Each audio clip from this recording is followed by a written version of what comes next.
Hey, kids. You're listening to the internet's wettest podcast about video games, consoles, and pancakes. The SML Podcast. Prepare for the SML Podcast.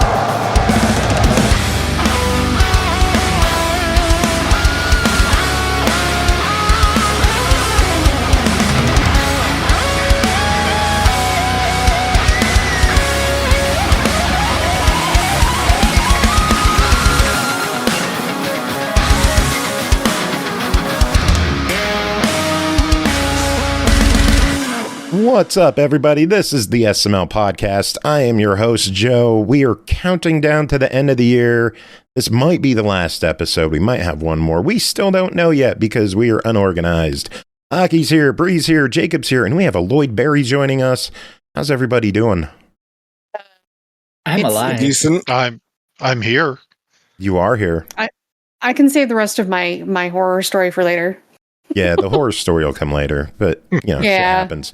So it's been a day. Yeah, it has been a day, and it's going to get better because we are ending the year with an awesome interview.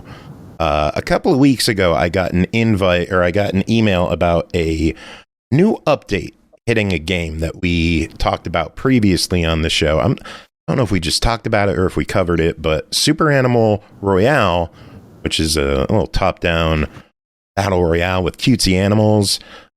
We got an email about an update, and at first I wasn't too sure if we should look into it because we were so busy at the end of the year and things get kind of crazy. But then I saw the trailer and I immediately fell in love with what I saw. I was lucky enough to be invited to a little preview event, and I enjoyed it so much that I immediately reached out to the PR team and I'm like, I want to interview these people because this update's fucking awesome. And they were like, sure. And now we have Michael and Ruben here from Pixile Games. How are you two doing? Hello. Doing well. Doing great. Mm-hmm. Yeah, I've been the longest intro I've ever given. How are you guys doing today? Welcome to the show. Thanks. Yeah. Well, Ruben was responsible for that trailer, so you've got one of the one of the right people to talk that about. Very good. Well, go ahead. Yeah, I'll just say we're doing good. We're tired after a long process getting this out, end of the year. But feeling good about it being out now. In the home stretch, you guys gonna take a vacation with the holidays? Yeah, trying to take some time to recover. It's been a long development process on this expansion. Yeah, same. Well, for the people who don't know what Super Animal Royale is and what Super Animal World is, give us the sales pitch. What is going on in this game, and what is this update that I am so excited about? Sure. So yeah, Super Animal Royale, we actually just hit our 7th anniversary. We released an early access in 2018 and then did our version 1 in 2021 on all the consoles.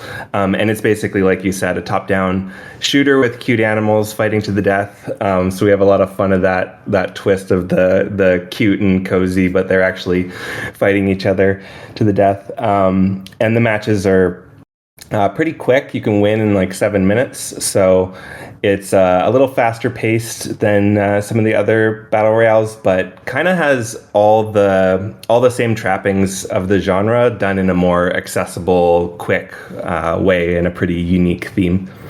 So that's where the game started. But when we first released it, we saw the community that first kind of formed around it. When they came in, they saw all these cute animals and they were expecting something, I guess, a little cozier, and a lot of people hadn't played a battle royale before. So when we kind of noticed that unique character of the community, we immediately started thinking well, what if we actually did add some of that cozy element? Because in the pregame lobbies, people would come in and just be so friendly and emoting and having a good time socializing, but they only had 2 minutes before each match. So we thought, well, what if we just give them just as much time as they like to hang out and play together? And that was kind of the origin of the idea, but it took us a long time before we were able to actually build it. So Super Animal World basically turns that pregame lobby into a whole social hub where you can go fishing, catch bugs, race hamster balls, and it's like a cozy social space in between fights to the death. Where did the idea come from to turn a Royale game into a social life sim? I mean, I think it was what Michael just said, which is that the community itself was being so creative and so social in how they would occupy themselves in those like 2-minute downtimes between matches, which is, not that much time to form connections and stuff. And of course, a lot of it then carried over to Discord and other places where they formed more lasting community. But it was very clear that if they had the chance, sometimes they would just want to hang out in there.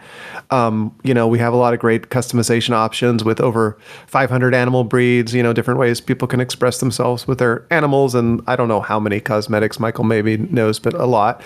Over 2,000, I think now. Yeah, over 2,000 cosmetic. Yeah. So, I mean, so there's this whole expressive element to the game that was always there. And it's just a little hard to appreciate when somebody's shooting at you fully. You know what I mean? And that also goes for, so Michael brought me in early on to do the story, the lore, and then the video content that we make. And we didn't have that many buttons to push in that direction, other than how the environments were built, right? Like putting little clues as to why the world is the way it is and all that stuff into the map itself. We did some video content on YouTube. We have a series called Super Animal Royale Tonight that was a little more like a linear storytelling format for fleshing out the world building and the lore of the game. But again, a lot of those details were lost on people because they're trying not to get killed, right? And so, both from a social and like creative play standpoint and self-expression, and from a storytelling and world building standpoint, Super Animal World just gives us so many more tools that we can employ for players to engage more deeply in things that they were already interested in, and now we're just giving it to them like at scale in a way that we weren't able to do before. But a lot of the seeds were planted for the storytelling, throughout these years. On a technical scale, how did you convert a battle royale game into the life sim? And what kind of concurrent player count do your servers allow in a world instance? Yeah, that was complicated. The good thing is that a battle royale already requires a pretty high player count, so we had a lot of that infrastructure in place. But the interesting technical challenge for Super Animal World was we now have social hub servers and the battle royale servers and the other game modes, and we have to take people from one type of server and move them into another one and then back, because the other big thing that the expansion does is just basically gets rid of the main menu. Once you're in the world, you're either in the social hub running around, or you're fighting to the death, and then it just like puts you right back into the social world again. And so that was actually the technical complexity was trying to keep groups of friends together who are playing, like if you're playing on a squad of 4, make them into a different server and then make sure they get back to the social hub again. But the social hubs currently support the same amount of players as the battle royale, so both of them are 64. Although we're able to tweak those numbers on the server side, so we have been playing around with that a little bit at launch just to make sure everything's working. So we were capping the numbers a little bit lower on the social hub, just like around 50 to 55, to leave some extra space for friends to join in later, so that you wouldn't get into a full server. But yeah, my co-founder, Chris, kind of had to do a lot of magic to make all that work. Yeah, it's very seamless the way it works for the most part, but yeah, that is where a lot of the work to make it look effortless went into that transition between the battle royale servers and the social hubs. Yeah, we also wanted to theme it all because the idea is that all these animals that you're playing as are clones. So each time you die in the battle royale, a new clone has to be popped out of the tank, and then you get shot in a cannon back into the world. So the whole cycle's themed, and if you actually survive, then your animal hasn't died in the game, and so you get taken back to the island on a ferry, and you get to go to a whole new island that we built for victors. Yeah, we like awesome. making explicit what's implicit in all these battle royales, which is that you're dying a lot, and we make it explicit with this room full of clones that we show you when in between your matches. One day I'll get to check out Victory Island. Not yet. One day. Yeah. This isn't You sure about that? No, I'm not. I am not at all. This isn't just a social sim. It's kind of like a full-fledged RPG in some ways. There's 350 quests that you can do. Like, where the hell did this come from? We like scope creep. Yeah, there's a reason it took a little longer than we initially thought it would to get this update out. That is one of them. I mean, I think the server dance you're talking about earlier is one of them, but yes. Okay, I mean, we knew we wanted to put NPCs in the world. We knew we wanted the world to be full and lively, like even if you're in there by yourself, and then get even more lively as more and more players come. And then the map, which is the same map we use for the Battle Royale, is quite big, actually. And so once you start adding NPCs in one area, you go, well, now this area feels a little empty. And, before you know it, we have over 200 NPCs in the world, each of which has their own little mini story. And the other thing, one of the other goals of Super Animal World for us was to do a little better job teaching the game, like all the various mechanics. And so the quest system is part of that. In addition to just wanting to flesh out the storytelling that's kind of been in the background the whole time, bring it to the foreground. So it's doing different things at the same time. It's making the world feel lived in and alive in a place that you want to hang out by having all these different NPCs you can talk to. The quests give you, if you're a new player, they give you a certain training or different objectives you can seek to kind of zero in on one particular part of the play, right? One particular weapon or one particular mechanic. And then if you already know all this, it's also giving you all this kind of 360 tour of the world and its inhabitants and its culture and its different factions and all that. It's kind of taking you on a tour both of the game mechanics and of the world building that we again have been doing for many years at a more subliminal level that is now front and center. Very cool. It blows my mind that what started as a battle royale game, you can now, hunt bugs and go fishing and then murder your friend. It's like a literal Animal Crossing. Yeah, also just lets us, we have a lot of fun with the humor of these cute animals fighting to the death, and now that they get to relax and live in a wonderful cozy world, and then they actually have to go fight to the death again, it just makes it even more entertaining. Yeah, I love how the trailer goes back and forth with that cute and the fighting animation, and the eagle that's very funny. Yeah, that's kind of been a part. I think our first trailer even had that. The sort of cute, but with this surprising dark edge has always been the cornerstone of our humor in the game. And so each time we have a big beat like this, we have to think of another way to kind of convey that. And the eagle, is the way we do it in this particular trailer. But yeah, that we don't want it to be too sweet or too dark though. It's always a matter of finding that balance because, the characters really are cute, but, we don't want to bore people by being purely saccharine with it. Not that Animal Crossing is boring, but that's not, that's not where we start. We started on the more combat side, right? Now we're letting more cozy elements, which is kind of a strange direction to do. I don't know. Maybe more strange the other way. It really is a different take on things. Normally you'll see PvP added to a single player game or something like that. And now this is just adding a whole new genre to one genre. It's like I've been so excited to chat about this update, and I've been spending hours, literal hours now, just doing quests and catching bugs and fishing. I caught a legendary fish today. Nice. Which was Nice. friggin' cool. Very exciting, yeah. Like I'm enjoying the hell out of this. It is such a different twist on what people would expect out of a Royale game. And So I'm really enjoying it. Do you have like a name for this new genre you've kind of put yourself in? Cozy battle royale. We call it the coziest place to kill your friends. Is what we've been doing. Oh, see, there you go. Okay. I like it. Yeah. I like it. Cozy Royale.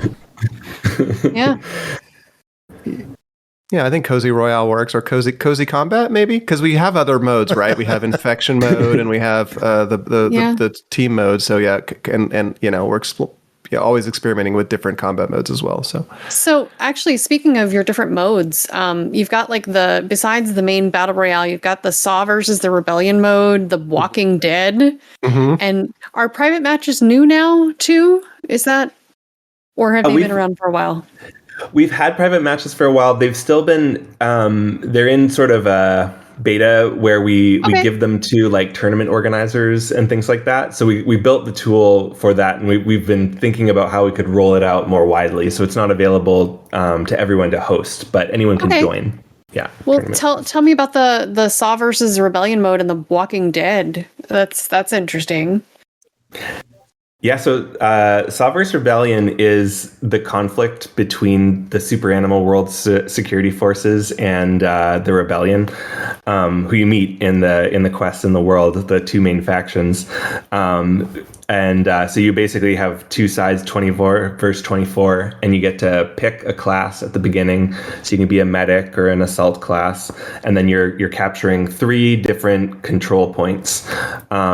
It's a pretty good mode for when you're first learning the game, because you get to keep respawning each time you die, and then you can pick different classes that already have their loadout of weapons. Yeah, and then one of the twists in the middle of the match is that a giant star-nosed mole comes out of the ground, and it's an opportunity to make a comeback if your team is behind, or just kind of clinch the victory if you're already ahead, because whoever kills the mole gets a speed boost for their whole team, so their reinforcements are getting in faster. And then the mole drops a box that, when activated, takes off 10 or 100 points from the enemy team, because basically when you have more flags, you're trying to drain the opponent's points to win the war. Nice. That sounds awesome. That's the kind of mode I need to get into. It's honestly more accessible, because you don't just die and you're done. You have more time to learn in there because you get to go right away. Like even in Halo, I was always a fan of big team battle. Just having more people to carry my worthless ass. Always good.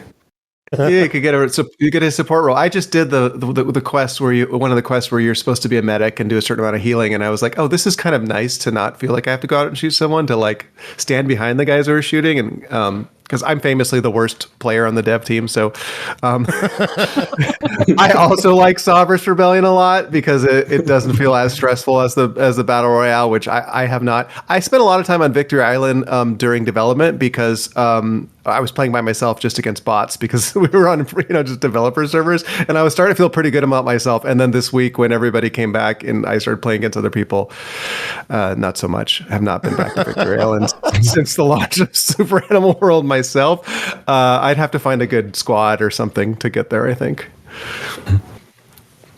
So you were asking about Walking Dead mode, right, as well? Yeah. Oh yeah, the Walking Dead. Yeah. Michael, do you want to explain Walking Dead? Sure. So it's our zombie chicken infection mode. Basically, at the beginning of the match, 4 players come down with the cluckles, which turns them into a zombie chicken. And they're trying to infect all of the survivors before the survivors can extract from the island. So instead of like the Battle Royale where you all parachute onto the island at the beginning, this one you just wake up on the island and one of your friends in your squad might be infected or not. You don't know at the beginning, but within the first 20 seconds or so, they'll turn into a zombie if they are, and try to. The zombie chickens just have like a melee attack, but they're really fast, and so they try to infect everyone. They have a chance every time they hit someone to infect them without killing them, and then that person can end up turning. Like once they've been infected, they're going to turn, so they can kind of strategically position themselves within other survivors, so that the moment they turn, they can try to infect other people too. Or if you kill a survivor, they're going to come back as a zombie too. So the skunk gas circle keeps shrinking like the Battle Royale, and eventually at the end, there's a safe circle that the survivors have to get into to be extracted. Cluckle sounds like something I'm going to catch at MagFest next month. Oh, jeez. Avoid the cluckles, yeah. So you mentioned World has been out for about a week now. What's the reception been? It's been really cool. Like we didn't know like until we saw it at scale, everyone playing, how much time are people going to spend in the cozy social space versus hopping into matches, and it's felt like so far it has a really good balance between just like naturally hopping into some modes and then spending a little bit more time on questing. And I think it did take a lot of people by surprise how much is packed into it and how much is new, because it was definitely a hard thing with the trailers and talking about it leading up to it to really explain what it's like playing it, because it's something kind of new with the genres smushed together. But yeah, so far it just seems like a lot of excitement. It's been really nice to see like a lot of players who had played the game maybe years ago coming back, and the game has changed so much. I am one of them. I'm definitely Same one here. of them.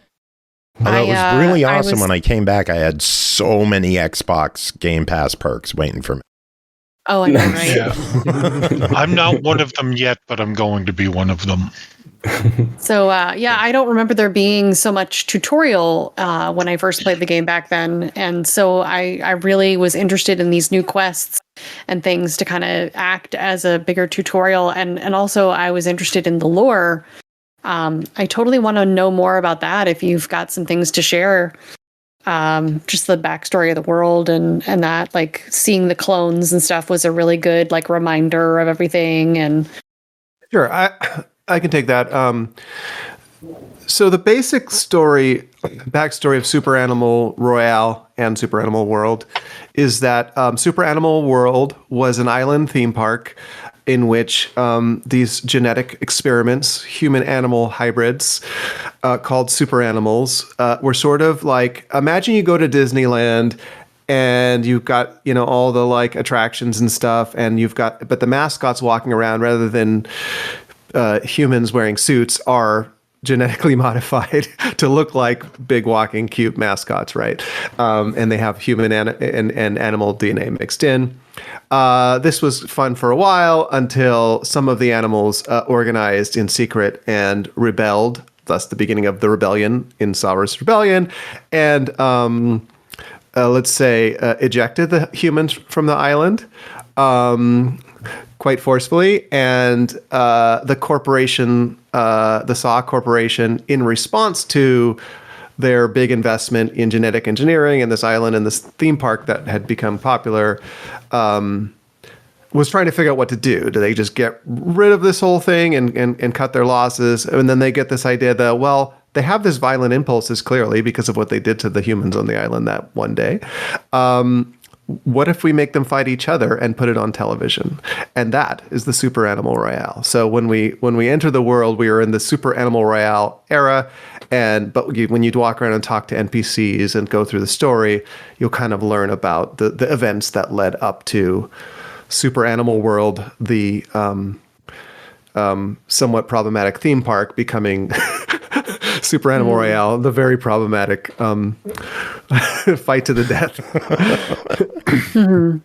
Yeah, and obviously once the animals rebelled, no visitors would want to return to the park again after that. This is why they're only humans. And then the labs, that is the laboratory Labradors, took over the genetic engineering and continued to advance from there. Yeah. And you made them as all well in the world. You mentioned there's like a whole bunch of animals. What kind of animals are already in the game, and are we seeing new ones with this expansion? Yeah. Oh, it's so hard to list them all because there's more than 500 animal breeds. In the new for this patch are super hamsters, super emus, and super chinchillas, and those are the new core breed or core super animals, and then each one has subbreeds, different variants that you can unlock. So, yeah, there's quite a lot. We have like lots of mammals, lots of birds. We have sea creatures. So there's super fish. Yeah. Dragons. Do you say dragons? Oh, I said lizards, but dragons, lizards. being a kind of lizard, I suppose. Yeah, and snakes. We finally added snakes earlier in 22 because it was the year of the snake. So for Lunar New Year, we added snakes, but we knew that was coming for a long time, and we're thinking about how a super animal snake would work because snakes don't have arms and legs. So they have a robot suit that holds their snake body. Because if you add arms and legs to a snake, they're just a lizard, right? And so, to make them still a snake, we give them the robot suit. Yeah. I gotta find a snake now. Just look for the cute scaly things. It's all good. If you go to the Bamboo Resort, which is our kind of like Lunar New Year themed area, there's a giant Year of the Snake statue and a Year of the Snake NPC you can talk to right now in the middle there, because we're still in the Year of the Snake. Yeah. So all of speaking of events like that or holidays and stuff, do you have a winter holiday called Crispurmas going on? Mm-hmm. What's that all about? Crispurmas is the time of year when super animals gather to celebrate the wonders of clustered, regular, interspersed, how can I say it? Palindromic. Did I miss a word? Interspace palindromic repeats. That is, CRISPR is the technology that currently exists that is used for. It's a gene splicing technology, so it uses a particular aspect of a bacteria called CRISPR that essentially acts as scissors for DNA and can slice out in a very targeted way. If you give it a sequence of DNA, it can go and hunt and find that sequence of DNA on its target and snip that out, and then you can then replace it with different DNA. So in the lore of our game, the reason we have these genetic hybrids and sort of all the weird things, the giant animals, we have mini animals, we have all kinds of strange things on it, and mutant fish and all this stuff that you can catch. And CRISPR is sort of like much advanced from the current state of CRISPR, which is cannot do this right now. But it can do some amazing things. Well, also because it'd be very unethical to do this. But it could do some amazing things in terms of targeted gene editing. And so Crispurmas is what the super animals celebrate because CRISPR was essential to their creation. Right. Okay. Very cool. I'm curious to know, the game as of now is rated E10. Have you guys ever considered going like the Happy Tree Friend route and going like super graphic violence with like an adult mode or a separate version that's just extreme violence? Yeah, actually in their first prototype, I think this was like alpha or actually probably even pre-alpha. There was like blood splatters, but we made the conscious decision to not go super dark with it, like keep the cute, approachable aesthetic while still just making the lore more like dark and twisted under the scenes. If we ever did something like that, I feel like it would have to be a fully separate game to go full on twisted with it. I also think that there's stuff, then you could have like stuffing go flying. Yeah.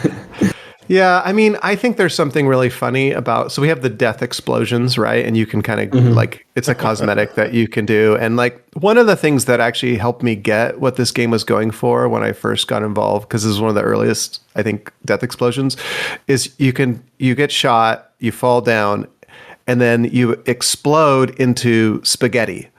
And someone goes, "Mamma mia!" and it's like spaghetti and spaghetti and meatballs fly. And as soon as it's funny that you mentioned that. I honestly remember that as like a moment it clicked. Like, okay, I get the humor. I know how to do the humor for this game. Like that's what they want to go for. That's that death animation still available? Can I get that? Yeah, I'm sure it's available. I don't know where what cosmetic set that was in, but yeah. Sounds amazing.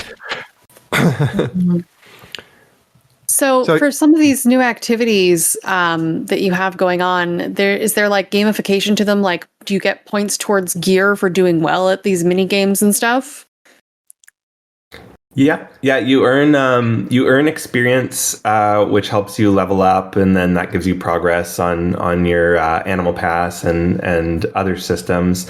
You get the game's currency that you can use for unlocking new cosmetics and stuff. So you, from doing the social hub activities, you still get progress similar to what you get in the Battle Royale. And we wanted... Okay. So we wanted to make it so that whether you were spending your time in the cozy activities versus spending your time in the Battle Royale, you were getting rewarded either way. Although there are certain things that like the rates of getting stuff are different depending on what you're doing. Mm-hmm. So what are the different mini games you've added? There's like fishing, there's a hamster ball race. Are there others that I've missed? Bug catching. The other big pillar is bug catching. Bug catching, okay. Yeah. And then there's the quests are just for all sorts of things that usually relate to different mechanics in the game, so that just by going through the main story, you're exposed to every different mechanic that exists in all the different modes across the game. Yeah, including the new mini games. There's a whole fishing quest chain and a bug catching and a hamster ball racing quest chain. And what are your two the two of you? What are your favorites of the new mini games and activities? Oh, that's a good question. I mean, I think like hamster ball racing is the most. They're very like bug catching and fishing are very different than hamster ball racing. I really like racing games, so hamster ball racing is a lot of fun for me. And we have like the weapons, like a kart racer in it too. And it has a very unique feel because it's a top down, and then you're in these balls, so the physics are challenging to make the turns and everything. Yeah. I mean, I think that. I think I agree. Like hamster ball racing is definitely the most engaging. It kind of depends. We did this on purpose. It depends on like what speed you want to go now in SAR. So it used to be you go in there and you can play Battle Royale, and it's, initially that was the only game mode, and it's very intense, right? You got to be on guard and you got to be really, really awake. And then we added the team mode, and that's a little easier. And the Walking Dead's a little easier. And then now hamster ball racing has to be the next level down, where it's still exciting, but it doesn't have that visceral thrill of getting killed, but it still gets your heart racing as you're trying to make those turns. And then all the way down to bug catching, you're chasing the bugs, right? But so they can get away. There's a little bit of a thrill. And then fishing is just like, I just want to sit here and then listen to the music and, to chat with my friends, right?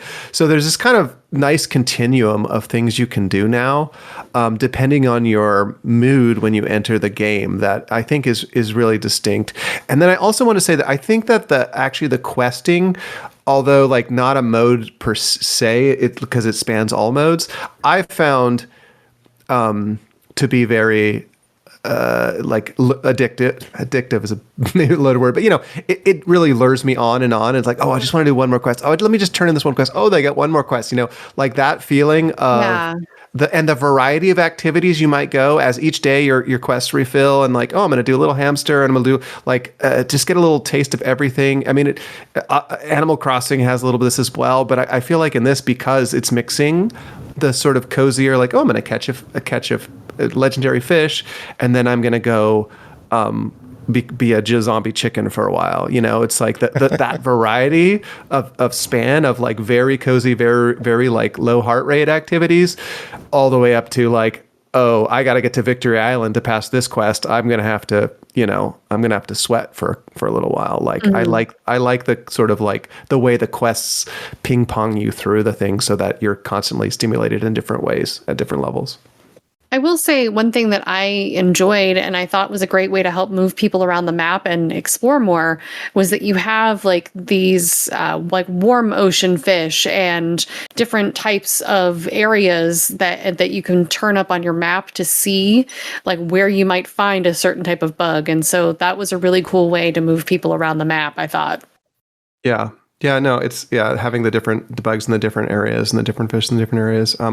Exploration is another thing that really tried to encourage is get people to like not all congregate all the time in the Welcome Center, which you still will have the biggest congregation of people there. Oh, sure. But which is good. It's good to have a place where you can always find someone. Like that's also important. So we did put enough points of interest in that Welcome Center, but we tried to have little things to find everywhere, whether it's the different fish types or, we have the superite shards that are hidden all over the map. That's kind of just a findable item. Two, also, there's just like NPCs hiding in various random spots in the map where you might not expect them to run into one. So, we're trying to use all the different parts of this great map that we've been, that our artists have been putting together for years.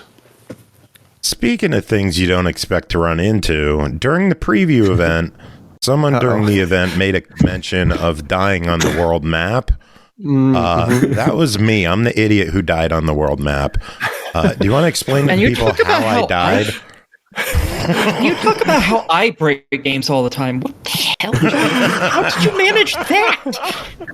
I've never even done that. There's a way to die in the game, and I found it. There is. That's true.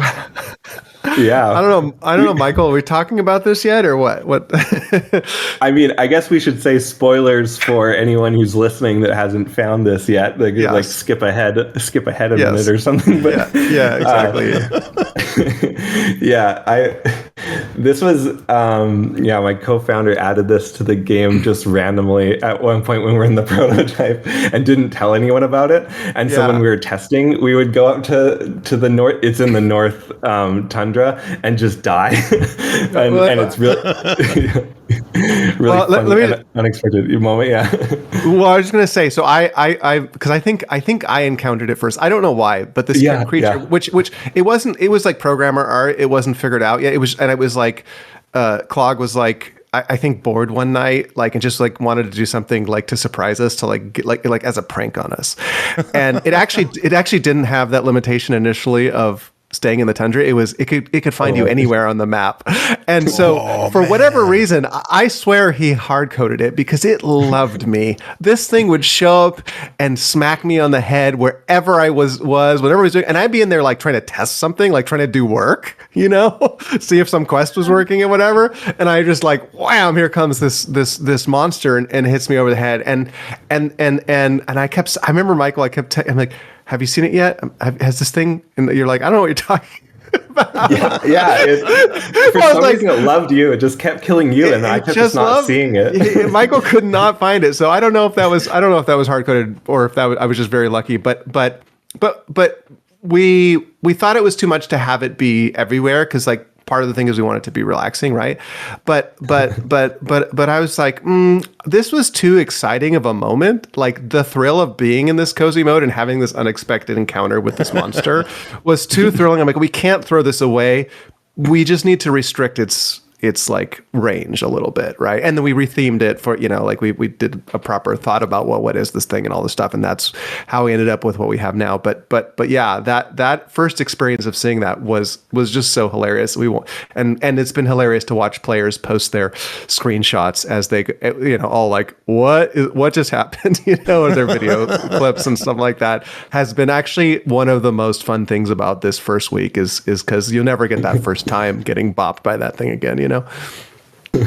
Yeah, that was a special moment. I kind of like the idea of it being anywhere on the map. It kind of, I don't know if anyone else played it. It kind of reminds me of playing Final Fantasy 11, and in like some of the starting areas, they'll have a really, really powerful monster that'll just like walk around, and you'll hear stomping noises when it gets close.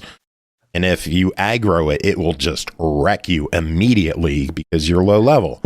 And I just like the idea of walking around a map and just hearing like,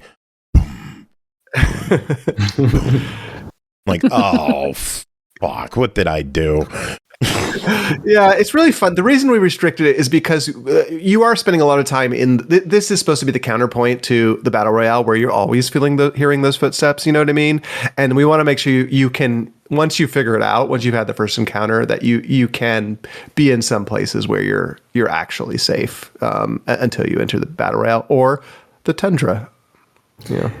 Yeah, it did also suck. Like early on, before Clog added it, we were talking about like we wanted to create this like cozy mode as the counterpoint to the battle royale, but at the same time it's like, well, in Super Animal World it can't be totally cozy. It has to be at least a little bit like dark and twisted or strange. So it definitely it fit that very perfectly once it existed. Yeah, it's like the Super Animal World version of the joke, the twist where the eagle says grab a gun in the trailer, right? It's like that moment for this mode is getting whacked by that character. Loved it. It was such a fun moment to be. What was I supposed to die? And are you supposed to die in life sims? It was so fun. It's just such an enjoyable time.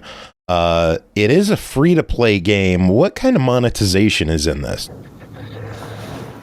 It's basically only cosmetics, so it's all optional. And then we like it to be player friendly. So we have like battle passes in the game that are they're called animal passes, but we make it so they never expire. So so if you pick one up during the current season, it'll always exist for you in the archive where you can reactivate it on a second track, and you actually earn progress on both at the same time.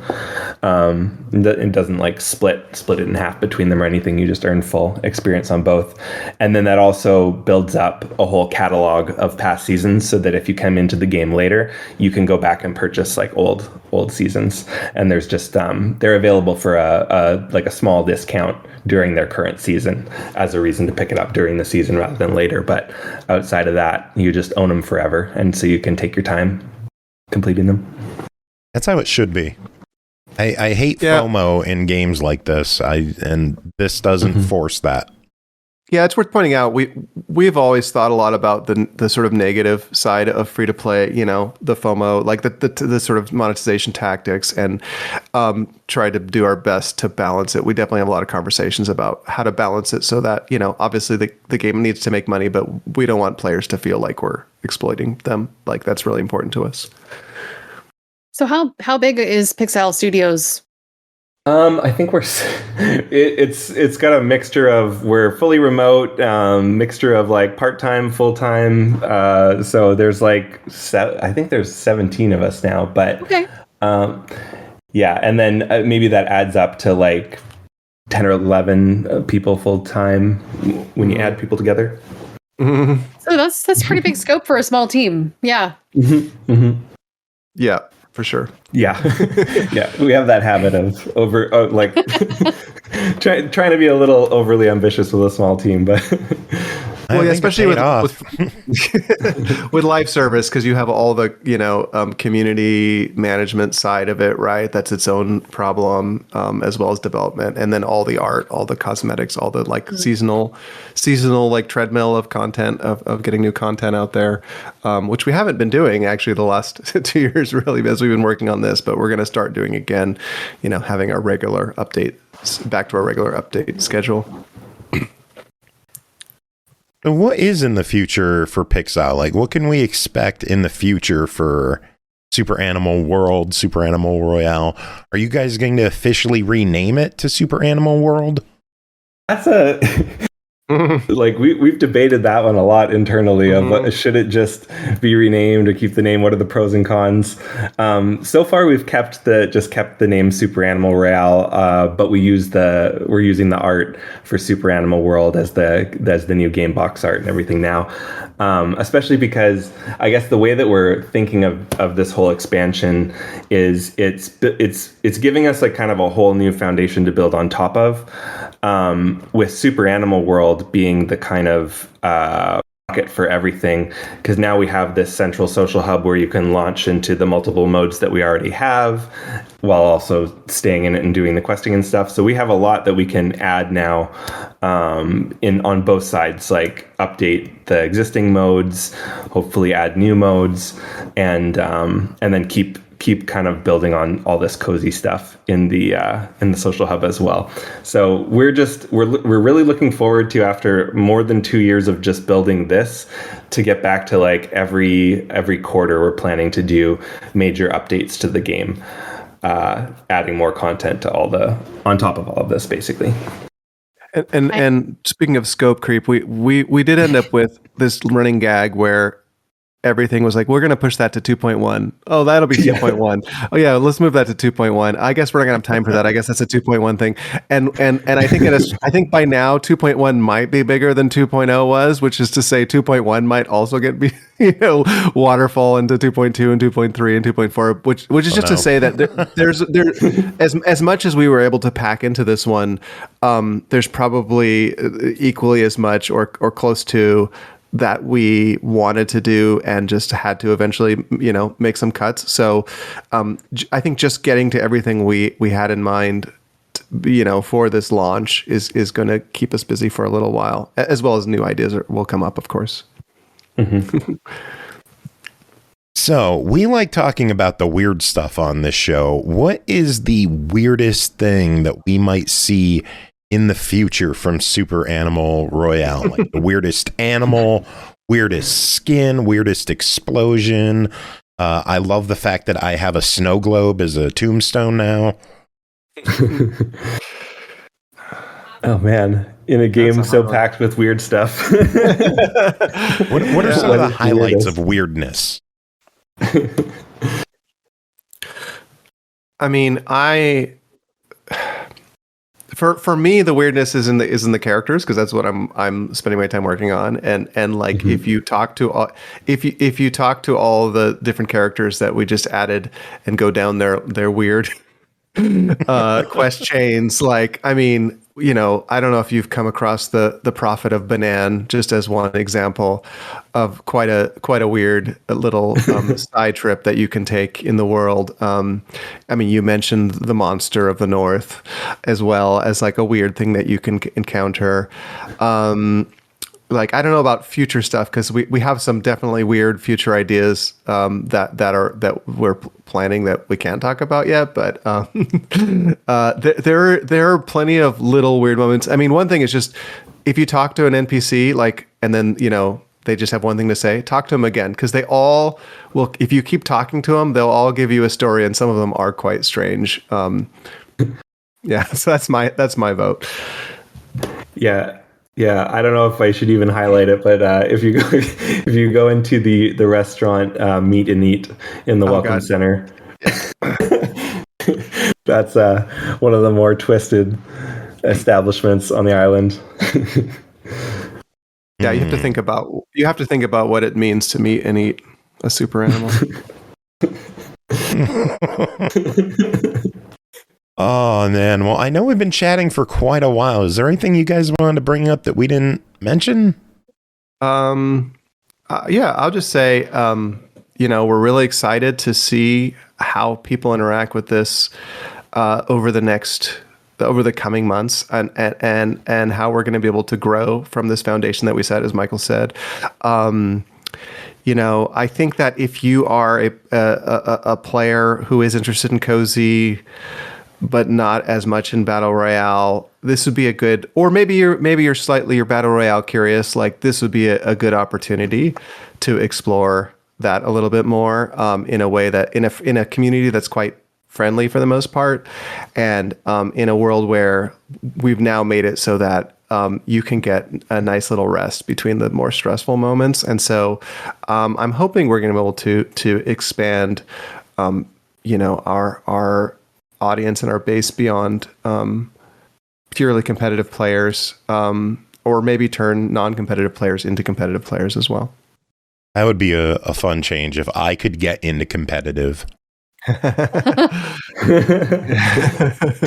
am so bad at multiplayer games. Like so am I.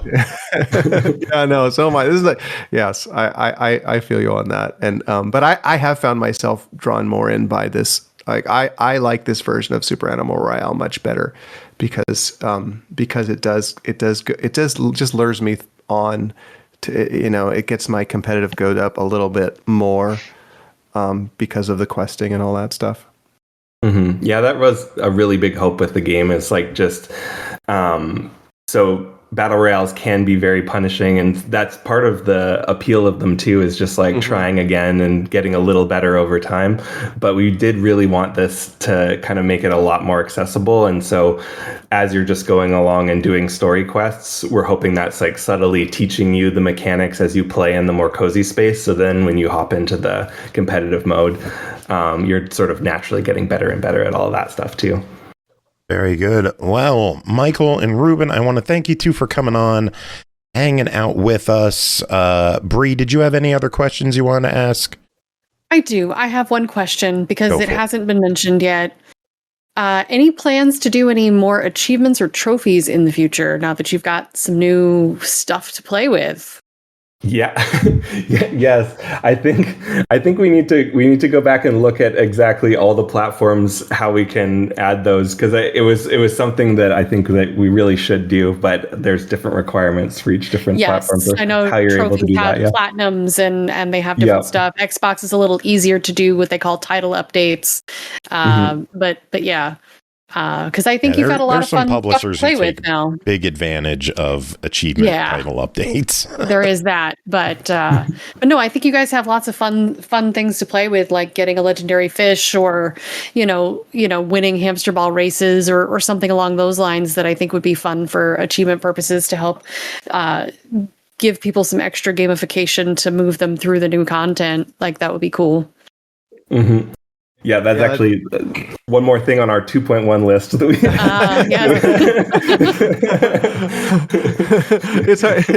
it's hard to overstate the extent to which we just like really barely made it to the finish line before the end of the year.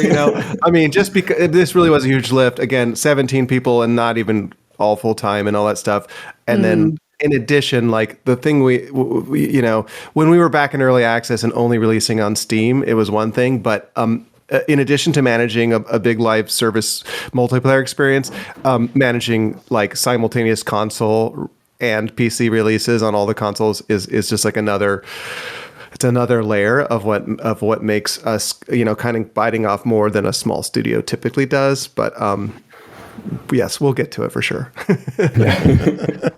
2.1, it's coming. 2.1. Yeah. Speaking of consoles, I might as well ask one more quick question. Any thoughts of a native Switch 2 version being worked on?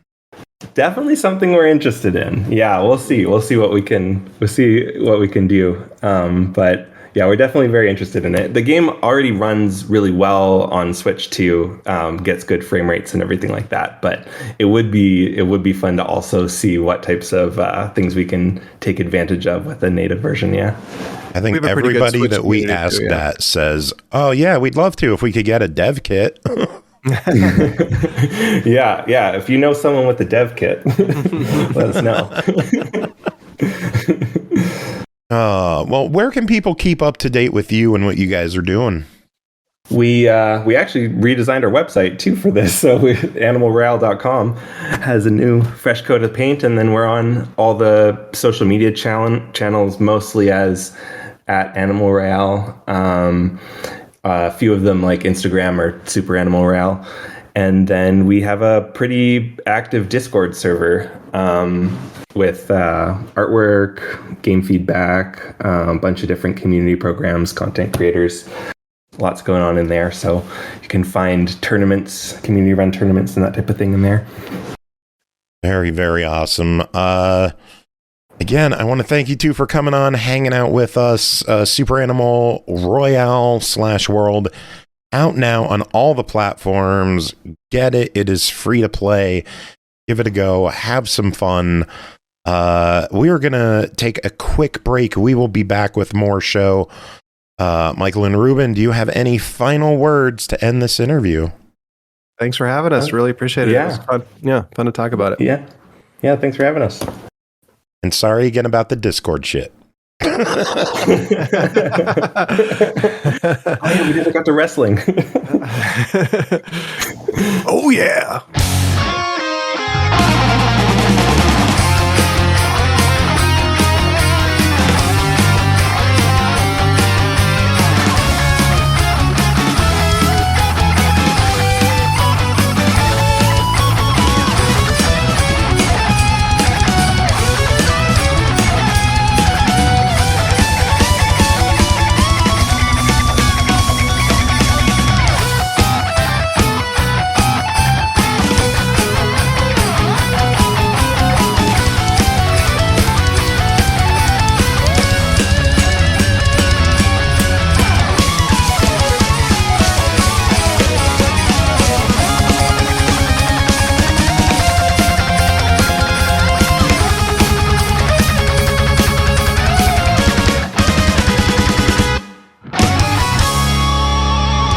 Welcome back, everyone. Thanks for sticking around. Another huge thanks to the Pixile Games team for coming on. Michael and Ruben hanging out with us, chatting about Super Animal Royale and World.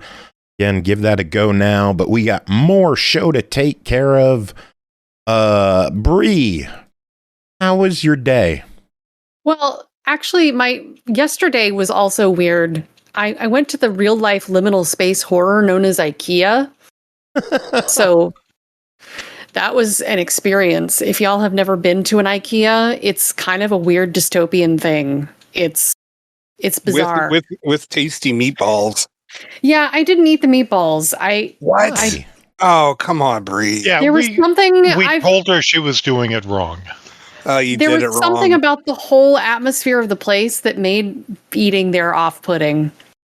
Like, I don't even think we should continue this story without the meatballs. Oh, but anyway. Yeah, the meatballs and the mac and cheese is like a great combo. Like, don't forget the lingonberries. We have to put together a couch now. Okay, I did that 10 years ago. That's a whole thing. Yeah, but yeah, we should tell me you were going. There's some stuff I need. Oh, okay.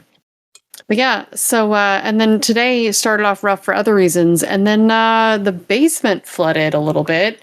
Oh, There's no. some mild sewage smell to the water that came up. It was a little bit of a mess. Injury totally handled it like a champ and got it all cleaned up. Yeah. Yay, Injury. Yay. Yeah, he's on. Yeah. Was not expecting that. So, sewage came up, or... It definitely had a smell to it. I actually, so when we came back from IKEA, we smelled poop and thought that the cats had not Shat covered their shit. Yeah, and it turned out that Teak did in fact shit all over the stairs. She had some stuff connected to her, and she shed it all the way up the stairs. Yeah, no. So I came home to clean up that. So yeah, and then earlier today I was smelling something. I thought maybe she had shit herself again. And nope. There was a flood. Of thankfully it wasn't water. Bad. Yeah. Was anyone else's week better? It would kind of have to be. Oh man, Lloyd, how are you doing? You haven't have you been on before? I can't even remember at this point. Has he ever been on the show? Yes. He's been on twice now. Yeah, this is my third time. Okay, I was on. My memory. I was on for the news for a state of play quite a while back. That's right. You are our PlayStation fan for that. Yes, and then I was on last week for the Game Awards. Yeah. How did I forget that? Good question. That I was on for PlayStation or literally the Game last Awards? week. I thought for some Well, reason I thought you just mentioned did the how watch bad your along with memory us. is, and that was only a couple of minutes ago. You mentioned that. Yeah. And I'm telling you, like there's points You also that played Dispatch and don't remember it, so I did. We reviewed Dispatch. I take Halcyon, which is a sleeping aid. It is a older one that is restricted due to addictive properties and how bad it can fuck your world up. And I haven't taken it for a while. And on, what was it, Sunday I took it. And I apparently played Dispatch for 40 minutes and don't remember ever launching it. I remember you talking about it on the last episode. Yeah, I played it again after that, but Okay. Like the first time I played it, I have no recollection. Yeah, it's one of several games that came out this year that I'm looking forward to eventually Can I buy playing. some of that off you? It's funny. I have been taking Halcyon for years at this point. It's the only sleeping pill that has helped me. I read Ambien, some other stuff. Ambien's the devil. Yeah, today I went to the doctor and they're like, you need to sign a medication agreement form. I'm like, a what? And they're like, because Halcyon is a controlled substance, you need to sign this agreement. You have to take a urine test. You can't have any kind of interaction with marijuana. I'm like, listen, I live off marijuana at this point in my life. And I sell drugs to the community. The doctor was like really confused. I'm like, yeah, I've been smoking weed for years while taking Halcyon. And she's like, and you haven't had any issues? Like, no. And she's like, and is it like street stuff? I'm like, no, here's my card. I am prescribed. It is legal. It is medicinal. I've never had any kind of issue in the past where it was a controlled substance that had to be fucking signed for, that if they want, they could count my pills. Like, what the fuck? They're like, you can never take more than the prescribed dose. Like, I've taken 2 before and it hasn't helped me. And sometimes I need to take a 3rd after a couple hours. Like, that happens. Sorry. I don't know. Whatever. Jacob, how was your week? Jacob? Oh, he went BRB. Is Aki around? I know she was. It was all that some poop sickness issue earlier. I don't know if Aki's doing okay or not, but hopefully she's right over there. Should we chat a little bit of news? Sure. I don't have too much this week. I've only got 3 little things to go over quick. First is that Ubisoft has acquired Amazon Games Montreal and the March of Giants IP, which is a MOBA. Oh. Yeah. Okay. Dispatch is hitting Switch and Switch 2 January 29th. That's exciting. It is. Hopefully Xbox is next. I'm much more likely to play Dispatch on a Switch than I am on PC, so that's good news for me. Indeed. Then last news I have, Stalker 2 got a new Stories Untold update this week that adds 8 new quests, 7 new locations, 6 new characters, and quote, a unique weapon. It is a free update for all owners. And it is also part of the Xbox Countdown sale, which is going on now. It's on sale. The Ultimate Edition is on sale for $66 from $110. Wow. So I am eyeing that one up. I am eyeing way too much up. Every time I turn my controller on Xbox, it's like, more games are on your wish list than we told you an hour ago. Yep. I emailed that 40 games are on my wish list. Jeez. Yeah, try being sale. somebody who plays across like 3 different platforms and it's on sale everywhere. Okay, where is it on the best sale?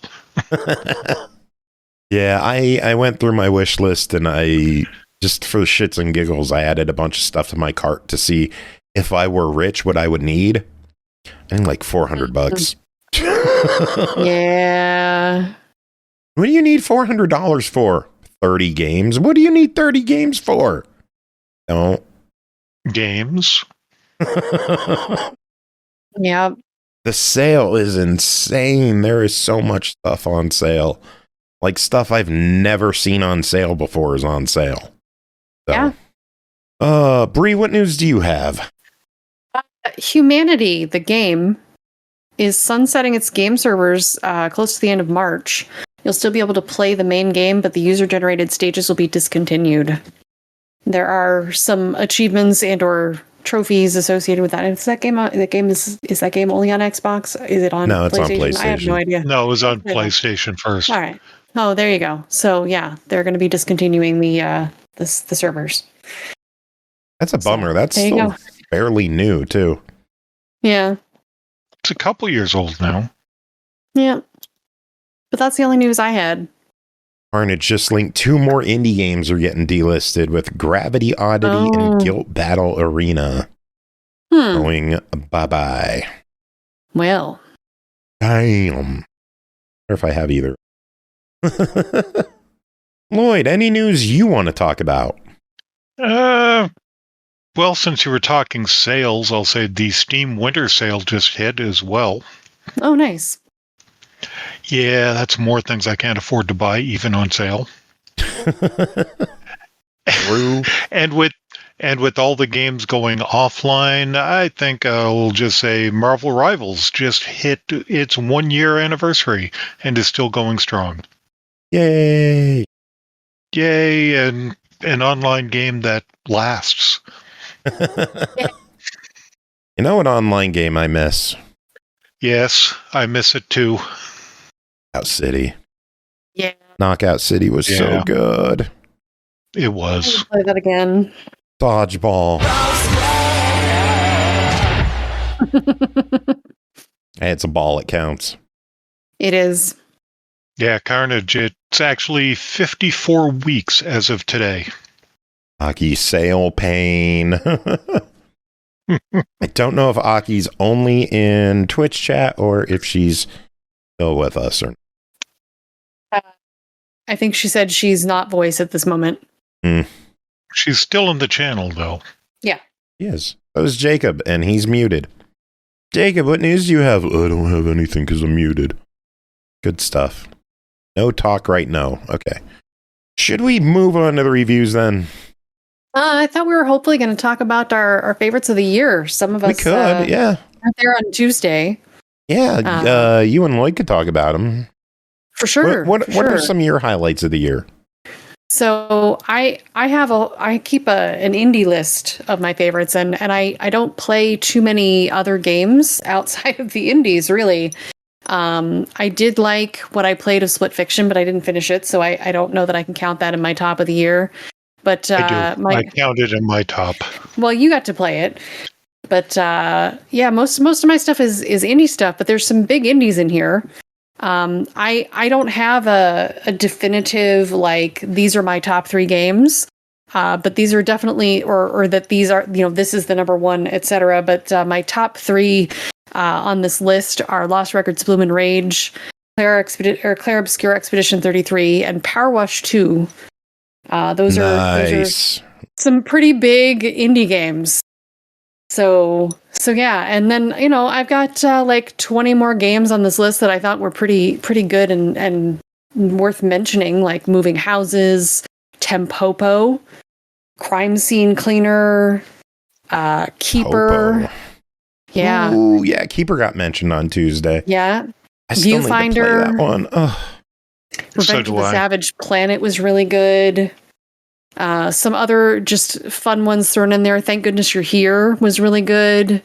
Bad End Theater was a fun little visual novel. Lego Voyagers is on that list of the top 20 something. Very and cool. Honorable mention is Rat Shaker. You enjoyed that one? I did. I really, really did. It's a short experience. It is absolutely bizarre, and I thought it was worth having on my just watch the trailer, Aki. Just go look Rat Shaker. It's all one word.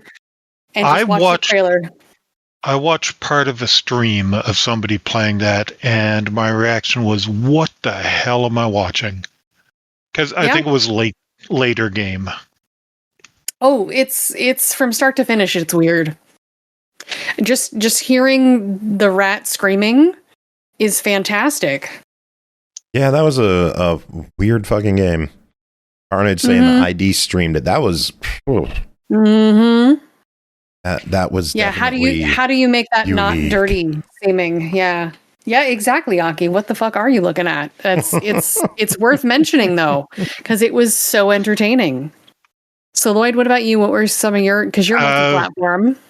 Yeah, I'd have to say, if I'm just looking at the number of hours I played, my top two games are Sea of Thieves and Marvel Rivals.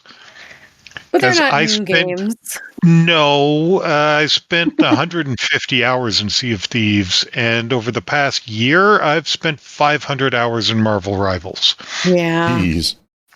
Yeah. Split Fiction is definitely one of my top games of the year. Okay. I played fully through that. I also replayed through A Way Out and It Takes Two because people wanted someone to play it with. Nice. So I replayed A Way Out with Aki, and It Takes Two I replayed with both Aki and Pickles. Firebreak was fun, but I wouldn't put it as one of my top games of the year. Yeah, same. Thank goodness you're here. I had to look at when I played that because it was early in the year. But yeah, that's good. But the rest of my top list, I didn't think a game where you play as a single Lego stud would make me get choked up. Yeah. So Lego Voyagers is way up there. Yeah, for sure. Midnight Walk, which I think is an indie. Didn't really look into that side. Didn't look into that side of it too much, but it's a good game. I'd recommend. South of Midnight, which I heard Aki raving about as well. That's on the top of my list. And Peak. Peak has been fun. Very cool. What about you, Jacob? What are some of your highlights of the year in gaming? Honestly, Joe and I were discussing this earlier today because I had to fill out a survey, and like they mentioned, like, what was your game of the year? And I looked through my stuff, and I was like, wow, I played a lot of absolute shit this year. The unfortunate thing is that it's just like, I mean, there was some standout stuff, but yeah, I don't know. Like, there wasn't much. I mean, I played the shit out of MLB The Show. Still playing the hell out of it. Halls of Torment. I've been playing that. Creepy Redneck Dinosaur Mansion 3 is probably my favorite game that came out this year. Because I mean, Strange Scaffold, like pretty much anything that they release, I enjoy. Yeah. Same. But you know, that was just such an unexpected thing, and I appreciate the twists and turns that the story takes with that. But there's also, like, I mean, one of the things I like about doing all these reviews is that, like, I get to play like so many different games, but at the same time, because I have to play so many damn games, like, there's so much stuff that, like, I just never get around to finishing. And like, I wanted to really finish Culebra and the Souls of Limbo. Culebra, Yeah. But also, like, there were That's true. I got 12 days to finish it up before the end of the year. But there was actually a couple of ACA titles this year that I was like, hell yeah, man. Because I'd never really gotten to play with them. The Jet, oh my God, I'm blanking on it. ACA Air, what was it? Air Combat 22. So, yeah. That one and the jet ski one. I'm blanking on it. Aquajet? Aquajet, thank you. Like those I was having a shitload of fun with. And I'm really glad that Hamster Corp is bringing those to Xbox now, because I mean those were huge arcade games like back in the day. I mean, like literally huge. I mean, like they took up like a ton of fucking space at the arcade, and like not exactly the easiest thing to port for home consoles, and boom, now we got them.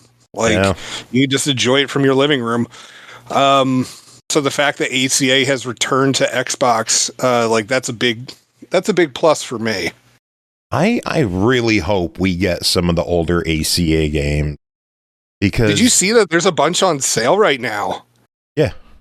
Yeah, I'm stoked. Like they're all Neo Geo ones, aren't they?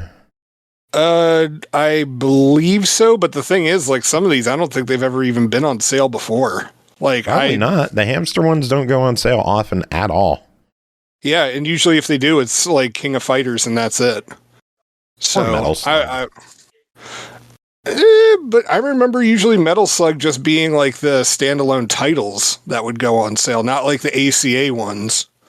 You know, like back on the Xbox 360. Yeah, I don't know. I do not know. I just there's hundreds of ACA games that they already released that I hope a couple of them they revisit and port over to Xbox. Would be really, really nice, but who knows? I hope they port them all and like take the ones that got delisted and make ACA 2 versions of them. Which ones got delisted? There's a... Damn it, you just had to fucking ask, didn't you? I don't remember any ACAs getting delisted. There's a couple that you can't buy anymore. Huh. Oh, fuck me. No, I'm good. Shut up. No, I will not. Yeah, you shut the fuck up. You shut your whore mouth. Up. You shut up. Shut the fuck up, bitch. Ain't nobody ask you shit.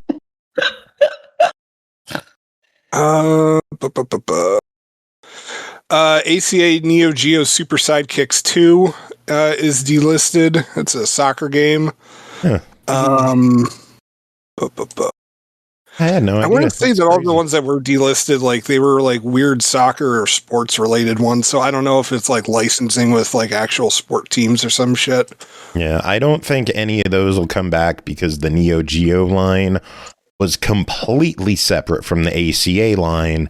Now the ACA 2 line is completely separate from those two, which is why Xbox is getting the ACA 2, but only on series, where PS4 and Switch are still getting ACA 1 releases of these games with less features and not as good performance, obviously. But like Xbox One never got any of the ACA game, the original ACA games. And it's a bummer because I don't think we ever will. Yeah, this is weird. Jackal. It's like I'm looking through all this shit and it like legit is just, it's all soccer games. Weird. That's weird. Jinx. Huh. All right. Well, anything else anyone wants to talk about, or should we dive into our reviews? I'm good for reviews. Yeah, I'm good. All right. Let's kick things off with Godbreakers, developed by To the Sky, published by Thunderful Publishing, released October 23rd on Steam for $27.99, with the winter update launching December 11th. Take control of every fight with ferociously fluid combat as you chain aggressive combos, cancel moves mid-swing, and steal enemy powers to turn them against their master. Play up to 4-player co-op to craft the perfect team setup and topple brutal bosses across different worlds. Lloyd, you checked out Godbreakers. What is going on in this game? Well, the game starts out with a warning for people with any kind of photosensitivity. So, yeah, probably a good thing Aki didn't jump in. Probably. Well, in Godbreakers, you start out with 2 different archetypes you can choose from. Archetypes are your classes. You can unlock 5 different ones through gameplay. I tried the first 3, and you get different weapons, but they don't really feel all that different. They have different stats, different health pools, but basically you get a little bit faster with less health, or you get a little bit slower with more health. And the slower people do a bit more damage per hit.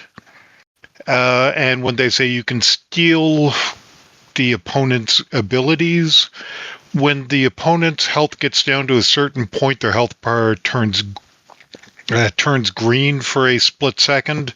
If you hit the right button, when it's green, you jump into them, they explode, and you come out with their ability that you can use once. That's it? That's it. And doing the action of doing that is called a God break, hence the name of the game. Now it's all coming together. Yeah. I said the same thing at my last orgy. Did anybody hear anything? No, didn't think so. No. Along with the 5 classes, along with the 5 extra classes you unlock through gameplay, you also get to unlock new looks for the body of your character and new heads. The heads are actually legitimately different heads. The new bodies are just different color schemes. There seems to be some kind of a story in it, but it comes in the form of massive lore dumps at various points, usually after you beat the final boss of an area. And you just have to stand there just clicking continue over and over again, or until you either get to the end and it starts cycling, or you say enough of that and just leave.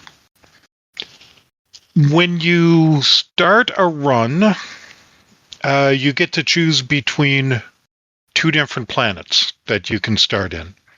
Once you complete one of them, you move up to the second level and you get to pick between, surprise, surprise, 2 different planets. If you complete one of those, then you move up to level 3 where there is a single planet. They say there is a lot of replayability. The planets don't change. No.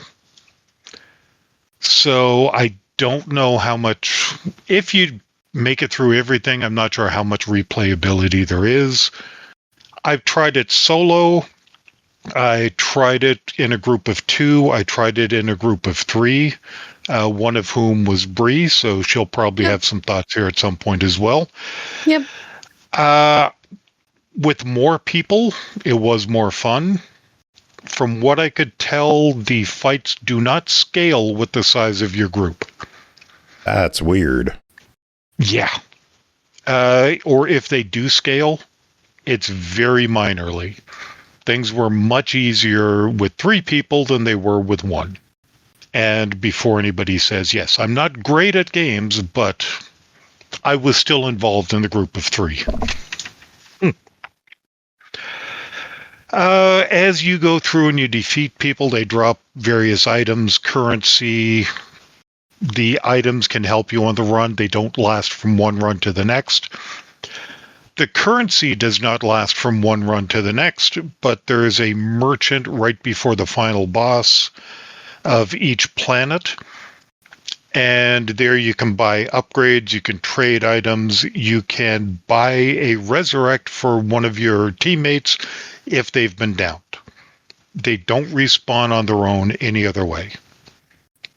You also pick up what's called echoes, and those echoes can be used to buy bonuses in between runs. And those bonuses stay, once you buy it, it's there unless you redeem to rebuy all your different bonuses if you want to try something else. And all of this is pretty standard for action roguelites, and which is how this game is advertised. And I will say, as of all the action roguelites I've played, This is definitely one of them. Yeah, that's a fair assessment. Yes. Bri, what are your thoughts on this one? So I would say the game is just a series of arenas, really. You get into a small arena fighting area with some monsters that appear and you kill them. Then you go on to the next area, which is another little arena. And then you get a big sub-boss arena fight. And then you get a merchant. And then you get a big arena fight. And that's kind of how your runs go. And like you get cosmetics for doing certain things, like a large amount of damage or God breaking the mini boss or, stuff like that, which was pretty cool.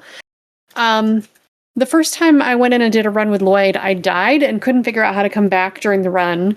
So I just sat there spectating Lloyd for what seemed like a really long time, which was not a fun way to do multiplayer for me.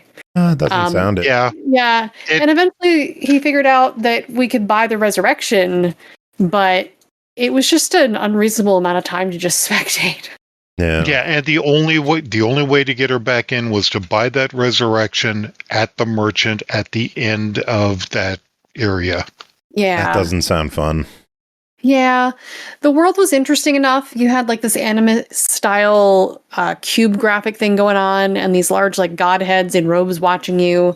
So that was interesting. The God break power was interesting once you get used to using it. You just have to like time it right in the chaos to hit the Y button or whatever, and then you can borrow the monster's power for a few attacks. It was a neat mechanic. I thought the movement was pretty fun. Like you can chain up to 3 dashes together. You can get more eventually, I think. Otherwise, there's no run. You have just like a base speed that you can improve upon with pickups. Yeah, but, one of the items that gets dropped does allow you extra dashes. Yeah. Because I ended up with 4 at one point, but as soon as we went back to the hub after a run ended, it was gone and I didn't have it in any future run. Oh man, this one seems like it's kind of a mixed bag. Yeah, the game is described as fast-paced on the store page. You can take your time with it. I would not describe it as fast-paced. Everything with the starting speeds, even the faster character I tried, seemed slow. Yeah. All right. Well, let us talk price on this one. It came out back in October for $27.99 because the winter update just launched and it's the winter sale. It is on sale until January 5th for $16.79, 40% off. Full price is $28 though. What is your verdict at $28? Well, I'd say this isn't a bad game, but there's nothing to make it stand out from any other game of this genre. It does have the option for public lobbies, but I checked several times when I was online with it, and the only lobby that was ever there was the one I made so that Pickles and Bri could join me for our testing. Ouch. Yeah. So I would say it doesn't stand out. If you have people to play it with and you all want to play it, sure. It's fine. But I would give it at best a try it if you have friends to play it with. If you're looking at playing it solo, I'd be hesitant on a try it. That's fair. Bri, your thoughts? I had an okay time with the game. It worked fine. It just wasn't really my thing. I thought the world was kind of interesting enough. Like the graphics and combat were decent. But at that price, I could give it a try it. I'd grab it on sale if you were going to grab it at all. Which it is now. And there's a demo. Yeah. So check out the demo. Always give that a go if you are interested. I'm checking out the Steam charts. 24-hour peak 150. So yeah, the community needs to rally behind this one. I checked when we were playing, there were about 220 people. Yeah. The all-time peak didn't even hit 1,500. Oh, 1447. Damn. Yeah. Oh, well. All right. Well, Lloyd, that is it for you. Are you going to stick around or are you heading out? I'm going to stick around and chat, but I think I'm going to jump out of the call. All righty. Well, thank you as always for joining us. I guarantee you I will forget you the next time you come back because Lloyd, I won't forget you. And senile.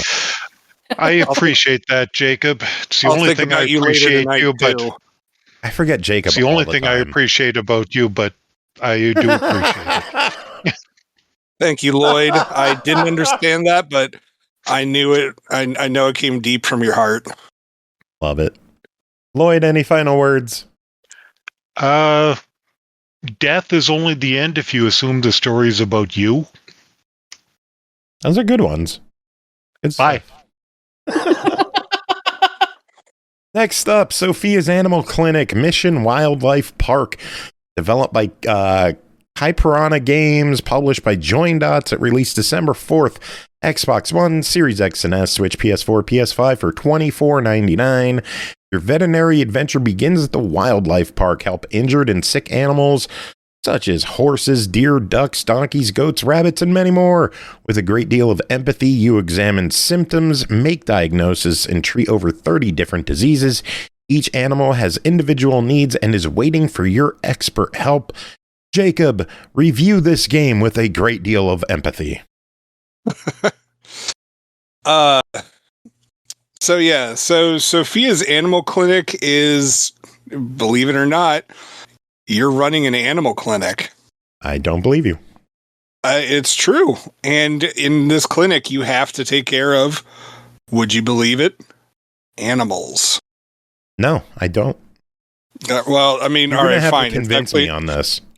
You're right. It's actually a gazelle romance simulator. It's very strange. So the game starts to, like, it's a first person simulator that you're running around this like huge wildlife preserve, and you're bringing some of these animals back as you're trying to find ones that are sick. And that involves searching high and low throughout all this terrain. But most of the time, it's just, you're given these mission prompts that are like, oh, do you want to work on a horse, a zebra, a capybara, like a gazelle? What do you want to work on? And like, it'll list like what the thing is, what's wrong with each one. And the gameplay for all of these issues is fairly similar. You have to gain the animal's trust first. So you're going to calmly walk up to it. You're going to pet it for a bit, nice. And it actually makes you move your hands, like over the animal. So you pet it and like, okay, now it's like, now this wild animal now just suddenly, is totally cool with you. Like, and then you have to figure out what's wrong with it. Do you have to give it some sort of injection? Like, is something infected? Like, what's happening? And so you have to examine the animal by walking around it and hoping that the game will show you the very tiny spot on this animal's body that you have to click on to then treat them for whatever ailment is happening with them. And pretty much as soon as this yellow circle appears, then you're like, oh, okay, there's the zit, or there's the cut, or there's like some sort of weird ass skin condition that you have to treat. And then you have to give it usually like some sort of injection, or you have to clean up the spot. And then, like as you treat them, you get to watch them run around your wildlife preserve. It is fairly simple. I wanted to like the idea of this game because it seemed like something that was great for my kids, but fairly regularly when I'd bring them into my doctor's office or my vet's office to treat them, it suddenly became a crapshoot as to whether the game was going to completely freak out and make it so I couldn't even examine the creature, because what would happen is that my the reticule, the area where you're aiming at on the animal. Sometimes the game would just make it go all the way up into the upper left or right hand corner, and you couldn't bring it down, and so you're just like you're just stuck in this position where you can't even look at the animal itself. And then so I'd have to quit out, restart the game, and then hopefully it would actually load properly.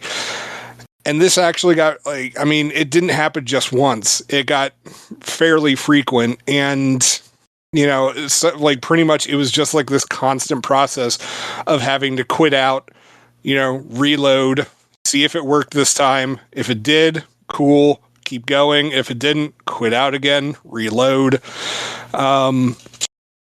So that was unfortunate, but after that, it goes into all these different treatments, as I was saying, sometimes you have to give them injections, sometimes you have to mix up their food. There's a lot of different stuff in here, and I think it's there's a decent amount that's going to keep kids interested in this game, but for the love of God, not if it's going to glitch like this, so often. And it's just, and on top of it, I've got some feelings about some of the art that's used in the game. And I can't find any confirmation because, of course, this game did not release on Steam as of yet. It's only an Xbox and PlayStation game so far.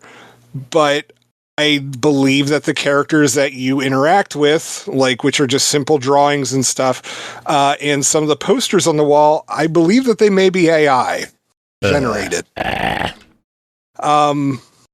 Now, a lot of the stuff does not look like a lot of the in-game assets don't look like they are. It's just it seems like it's a lot of simple 2D wall art or conversation stuff, but it's still come on, man. All the humans have that Pixar look to them that you see so often, and a lot of the wall art has it's not quite a P tint, but it's close to it. And it's just good. Yeah. So I don't know. If some of the stuff gets fixed up, this could be a try it for kids, but in its current state with the frequent having to restart just so hopefully things work, right now it's a deny it. All right, that's fair. I was honestly hoping that this would have been a pretty decent game, because I know my youngest would be all over this. But I also know my youngest will not tolerate having to constantly restart in hopes of missions working properly. No. All right, moving on. Ultimate Sheep Raccoon, developed and published by Clever Endeavour Games. Released December 9th, Xbox One, Series, and PC, Switch and Switch 2, PS4, PS5, and all the PC platforms. $19.99. Race to victory through a mayhem-filled obstacle course of deadly traps you built with friends while pulling off sick tricks. Ultimate Sheep Raccoon is a bike racing party game where you and your friends build a course of ramps, obstacles, and traps. Dodge hazards, do crazy tricks, and use power-ups to get ahead of the competition. Pedal to victory with up to 8 players locally, online, and cross-platform. Bri, you and I played this one. I had a good time with it. What were your thoughts on it? I had a pretty good time once I started playing with other people. So this is a party game where you collaboratively create tracks and ride your bike and try and get to the finish. It's from the creators of Ultimate Chicken Horse, a game I swear I played before, but I don't remember much of, only to find out I never got a single achievement in the game. So I must have dreamt it or watched other people play it on streams or something. So the only comparison I have to Chicken Horse is based on a fuzzy memory. Either way, I hear this plays a little different. There are 8 characters you can play with. Of course, there's a chicken and a horse. And then, of course, there's a sheep and a raccoon. And then there's a monkey, a lion, a gator, and an axolotl. And they are all cute on their little bikes. And you can earn cosmetics for them as you play the game. But you earn cosmetics at random for each specific animal. So you might earn a bicycle helmet for your raccoon, and a set of knee pads for your chicken, but you can only use them on their respective animals. You can play local or online. In local mode, you can play challenge mode with user creative levels, like speedruns and obstacle courses. You can use the level editor to make your own levels to share online. And of course, there's party mode, which is the standard game mode, where you build the level and race. I felt like solo was kind of boring, but this is a party game. So after I played online more, I got the hang of the basics. Then I started having much better time with it. In online party mode, you have private or public lobbies for up to 8 people, and you kind of have to work together to get across the map initially. There's like base levels with large gaps in the middle for you to place bits of track and other things to get from the starting line to the finish line as best as you can. There are rounds of the game that you choose different things like ramps and obstacles that you pick from as a group, and then you have a placement round and then a racing round. So you might pick a ramp and place it while your other competitors are doing the same. Then you all race at the same time, which is kind of chaos, and you see who gets there first. And then there's a scoreboard, and you play several turns like this until someone reaches a points threshold or a certain number of turns passes, in which case, person closest to the threshold wins first place. Some things may happen that will adjust your points while you play. The faster you get to the finish line over your opponents, the more points you get, assuming you get there at all. Then you do tricks in the air, and you can collect coins, or you can get to the finish line post-mortem, meaning you crash near the finish line and either your body or your bike goes through the gate. Even if you came in first, you aren't guaranteed to stay in first place, as someone who came in second or third might have picked up a coin or did more tricks than you.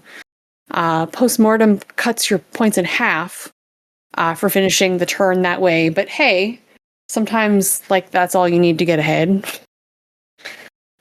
Going back to obstacles and track pieces and the like, there are lots of things to choose from. There are solid ramps or platforms, there's curvy ones, and then there's grind rails that you have to press the A button to magnetize to and then move across with your bike. That's the easy part. Then there's also trash can cannons that launch you. There's things you can swing on at the press of a button. There's crumbling platforms, springboards, fans, and speed boosts. And then there's like obstacles you can put in the way, like rotating gates, TV lasers, swinging hammers, spiky balls, and so on to trip people up. Oh, almost forgot like a whole category of thing during your rounds. Besides building materials, there's boosts. Every couple of turns, there'll be a round of 4 boosts you can choose from that work out to your advantage, like extra jumps, higher jumps, extra speed, honey to slow people down. There's like an umbrella that'll slow your fall. There is an alternate control scheme if you find yourself struggling with the main controls. The base controls seemed fine to me, but I was just terrible at keeping track of like my raccoon at the starting gate and getting used to the physics. But Joe, I know you mentioned you played with the other scheme. Yes, and I found it so much easier to play with the alternate control scheme. Okay, very cool. I think you should give it a go. I will. I also played a little with the level editor. You can make your own levels as a challenge to get achievements to share with friends. It's pretty easy to customize and test your tracks. Not something I'm super interested in doing all the time, but it's a cool feature. The art style reminds me a little of like early 2000s Flash animation. Your user interface is like a Windows 98 PC, maybe even Windows 95. I don't know. It looked pretty old. I couldn't date it. There is a CRT filter on the game you can turn off if that bothers you. The music was kind of repetitive but fun. The game is crossplay, but you can also turn that off if you want. Getting into lobbies is pretty easy. I didn't notice any major connection issues. There were a couple glitchy things where people got stuck on the level or it didn't end right. Had a glitch where 2 players started in front of the starting line and it borked the whole ending of the level and we all had to quit. Yep. I had an issue a couple of times where I would be unable to zoom out while placing items and I would just have to fucking guess where I'm placing things. Yeah. Sometimes the custom levels don't work when you go to access them through the level discovery with a code. So like I couldn't check out Joe's custom made level.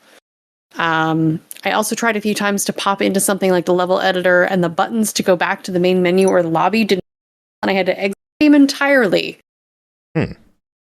That was not fun. No. No. So I had fun with this, and will totally play more of this, just not by myself. I had fun playing with Joe and Carnage and some randos.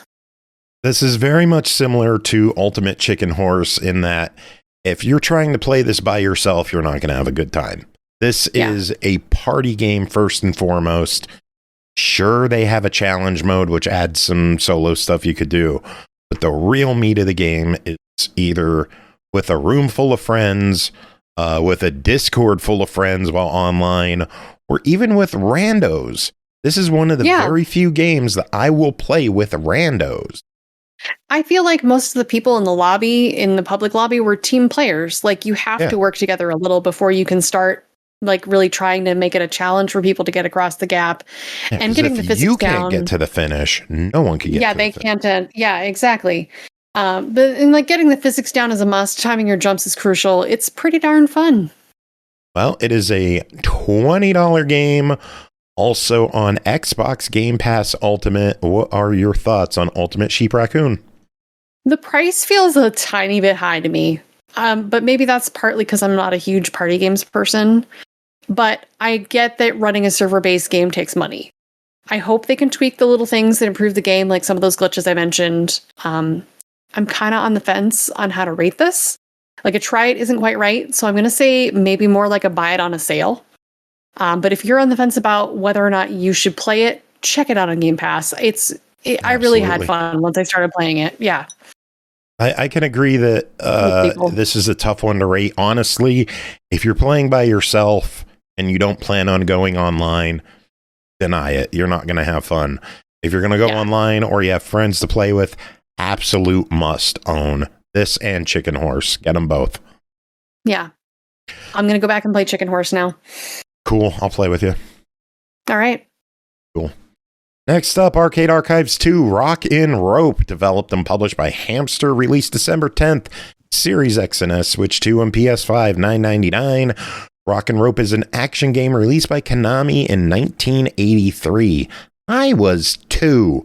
In pursuit of the lucky bird, the rock, you must climb higher and higher through various locations, including cliffs and ice caves. Use the rope, which can be fired diagonally upwards, to create the optimal route for a safe ascent. Jacob, what is ROC'N Rope? ROC'N Rope is an older arcade title that I was not familiar with. And it's similar in idea to like Donkey Kong. You have to get to the top of this mountain where this, like the bird of good fortune or good luck or something like that. It looks like Ho-Oh from Pokemon, to give you an idea of it. And you have to ascend the mountain by climbing up these ropes that you could fire diagonally, but the ropes have to attach at very specific points. Like you just can't fire it all willy-nilly.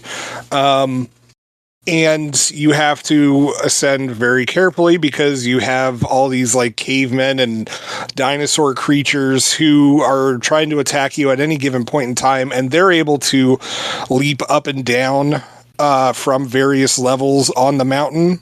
And they're also able to mess up your rope. They can undo one end of it, and then you just fall to your demise.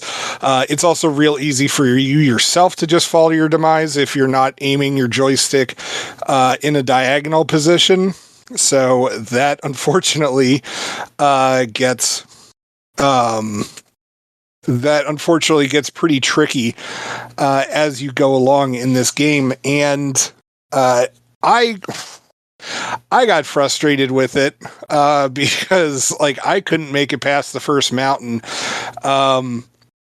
because the enemies, like I don't know if I was just putting too much thought into it, but like the enemies have a tendency of swarming in on your location and, just kicking the crap out of you.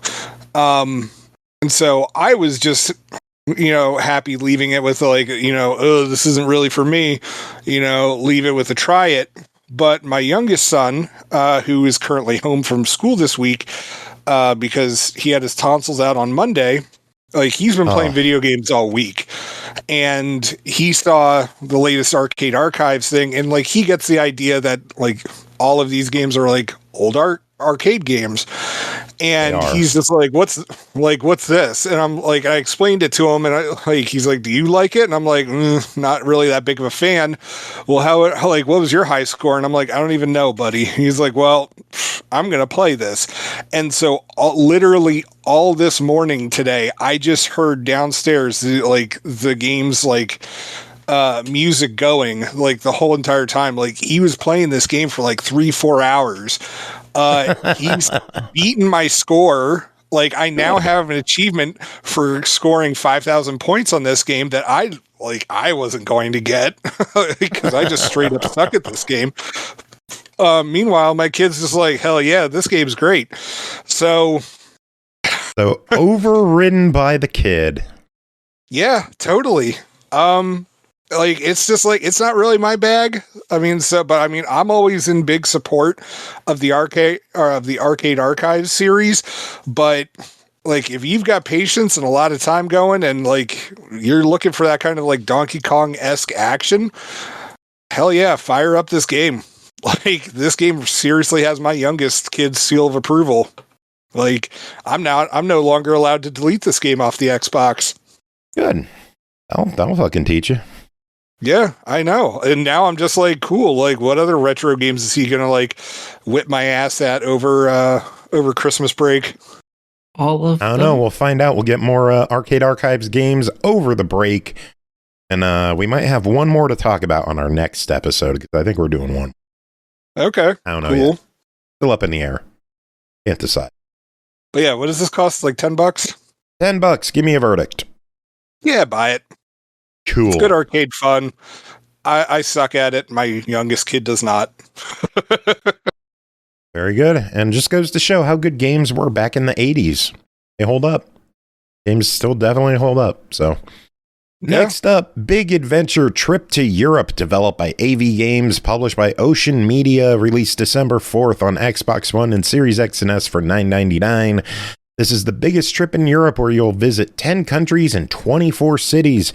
You'll see ancient castles, natural objects, beautiful city streets, museums, various architectural objects.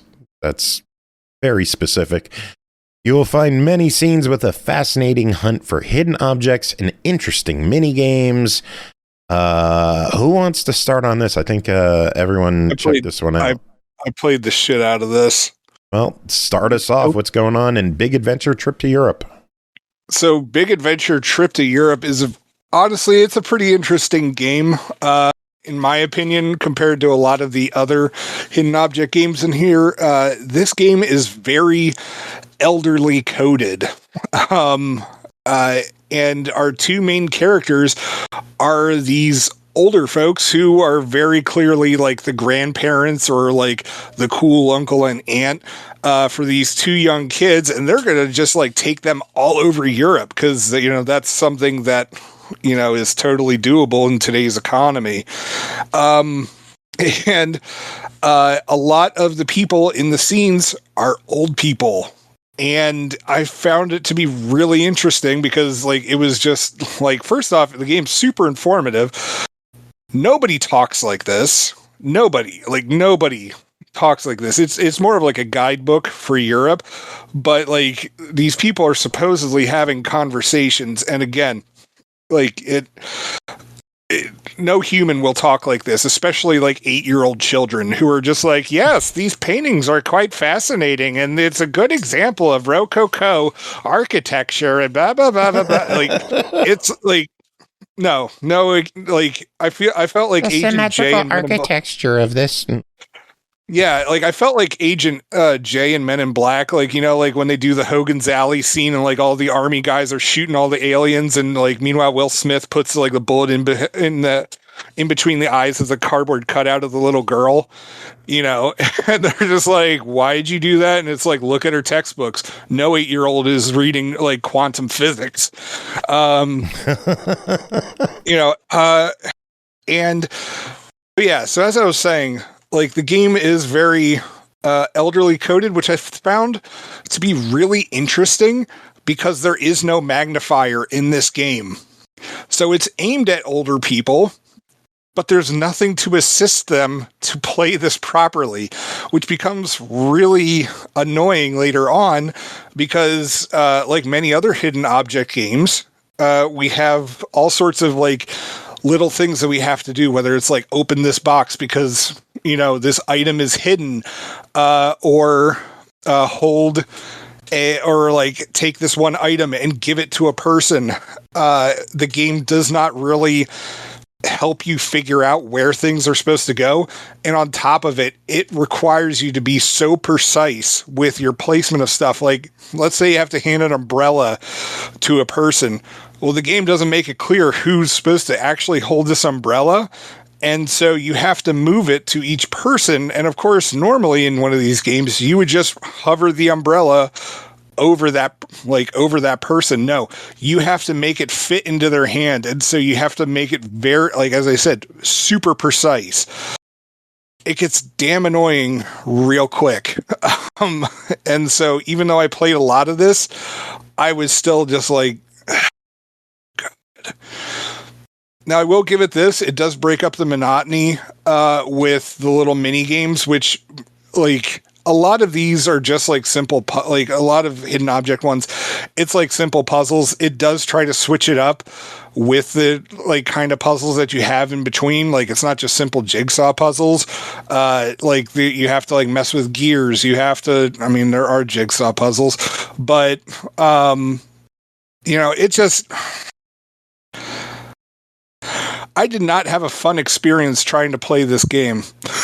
No. Like, I do appreciate the fact that, like, the hint system does not penalize you that badly. And it is possible to get your 3 stars as long as you click on your raccoon, you pick up all the litter, which I love how it's stressed that all tourists will, like, tourists love picking up litter. That's something that all tourists do. And it's like, no, but okay. So, like, there's litter on every single map that you have to pick up. Along with like all of the hidden objects that you have to find. And it's just, it gives you a lot to do, but it doesn't make it easy to get it all accomplished. Bri, give me some thoughts on this one. There were some situations where things will be hidden in or behind things. Sometimes there are sparkling stars that'll give you an idea where the extra spaces are. Other times, not so much. You just have to keep clicking until you find a lighter and a purse to light some candles on a cake. So that was a little frustrating at times. There were issues with unclear directions, like give an umbrella, but who the fuck to? Exactly. I just had to drag the umbrella around until I found some spot that might have a place for the one thing. The one lady's head. Like, her hand. Other times I felt like words were ambiguous, like bat could be an animal, a shape, or a baseball bat. Oh my God, yes. I forgot about that. I'm surprised you played so much of this, Jacob, because you didn't like it. I mean, I didn't have as much to review this week, so I got to sink more time into it than normal. Because normally instead of Dreamlight? I have not been able to really focus on Dreamlight like I wanted to this week. But once Christmas vacation rolls around and like we're on on hiatus, like I'm gonna be like really fixing up Wish Blossom Ranch. But some other thoughts. The graphics were low resolution in this one, and there was no zoom, which I think Jacob kind of already mentioned. But like that's a detriment. If you want all 3 stars on a level, you have to get the bonus things before you finish the list of items, or you have to replay the level. The good and bad news about that is that the levels are randomized, so you won't have the same things to find the second time around. That's a good and a bad thing. One, that means there's some replayability. The bad is like if you don't find all the You can't trash, speed the run. raccoon, the silhouetted thing, like before you find all the things on the list, you're screwed. So no random clicking for you. Like most Ocean Media ports, it's from PC. It's a direct cursor port, and there's no changes for console controllers, so you'll have to move a cursor with the left stick to the OK button in order to continue. There's a good amount of puzzles for the price. Yeah, I will give it that. Which is $10. So give me your thoughts. What do you two think? Honestly, there's better hidden object games out there that don't cause as much grief, and I would just rather spend the $10 on those. Fair. Yeah, at best I could give this a try. I was a little annoyed at how hard it was to see the things that were fuzzy and or small. So, yeah. Like Joe's dick. Also, I just really want to go back to like the character design for like the two grandparents and the kids. Nobody's faces really seem to match their heads. Like they got like, and yeah, my wife and I like kept referring to like, it's grandpa and lesbian grandma. It just it just like Grandma's experimenting. She's gonna have fun in Europe this summer. Like, but like nobody matched like their bodies. It was like we're helping some aliens explore Europe this summer. Nice. All right, let's move on to Dino Land, developed by Edia, published by Ratalaika Games, released December 12th, Xbox One, Series X and S, Switch, PS4, PS5, PC for $5.99. Everyone's favorite dinosaur with a gentle heart in the Jurassic area, Dino. One day, indiscriminate slaughter by brutal dinosaurs has begun in a peaceful forest. What a start. Dino sees his lovely girlfriend Michelle and his friends trying to escape and decides to fight for them, curls himself up, transforms into a ball with hyper strong power and attack the enemy dinosaurs. Dino is taking a step in his epic adventure to bring peace back to the sky, sea, and earth. He transforms into a ball.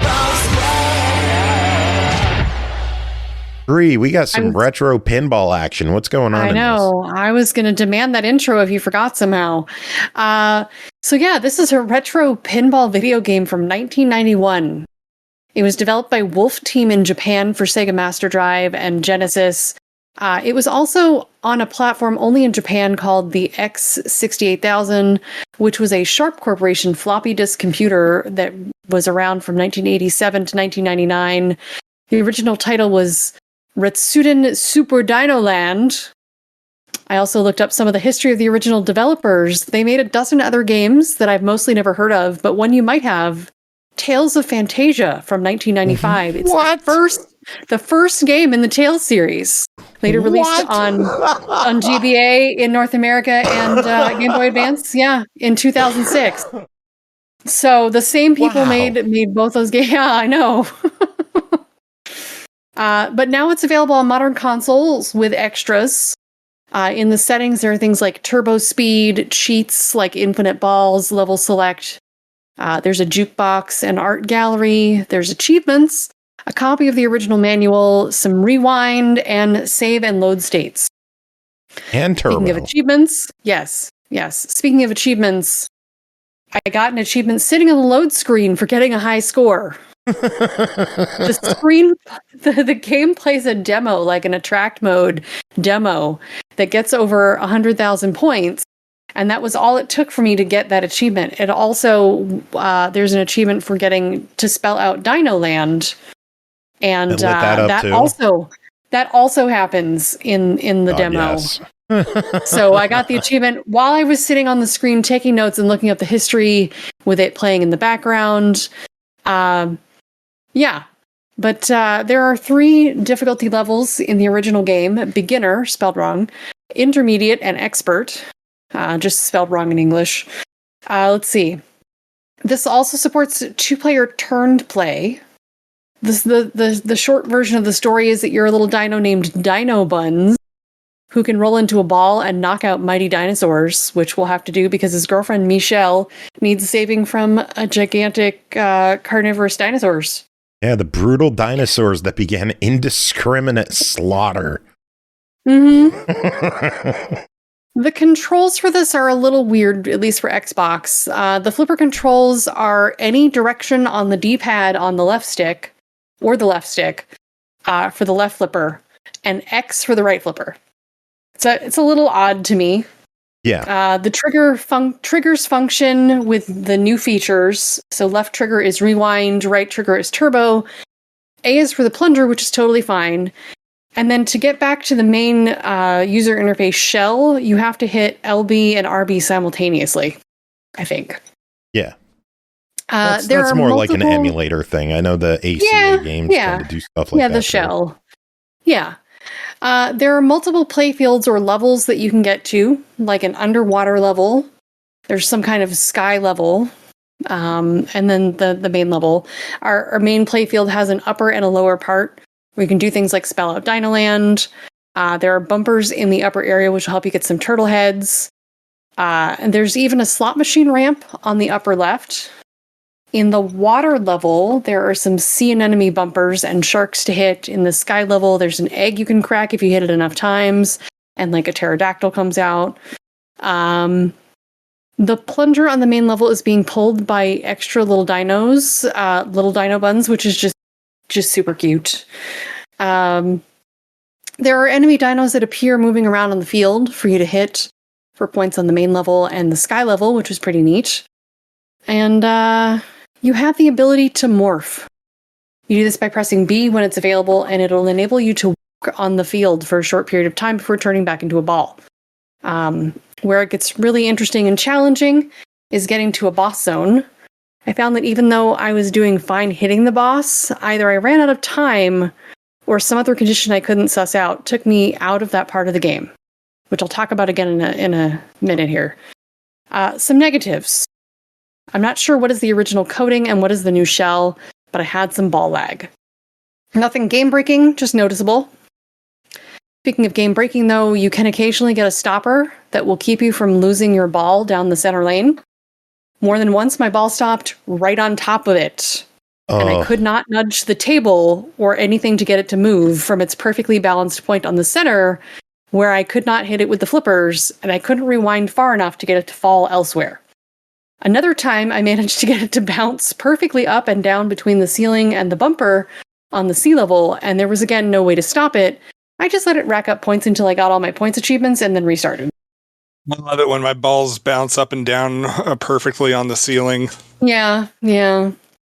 And then back to the bosses. I did some reading on True Achievements about the boss fights being bugged right now. So I think boss fights are possible, but you have to be using cheats. I'll be honest, I couldn't even figure out what the conditions were to get to the boss fight on the different tables. So there is a little pit that you gotta drop the ball into, and it'll light up 5 dots. After the 5th one, you hit it again, it'll light up boss, and then you'll walk up to the boss chamber. Okay. Yeah, I just, as far as I knew, I got into the boss accidentally. So, yeah. And I couldn't figure out how to get into the boss on the 2nd and 3rd table, so...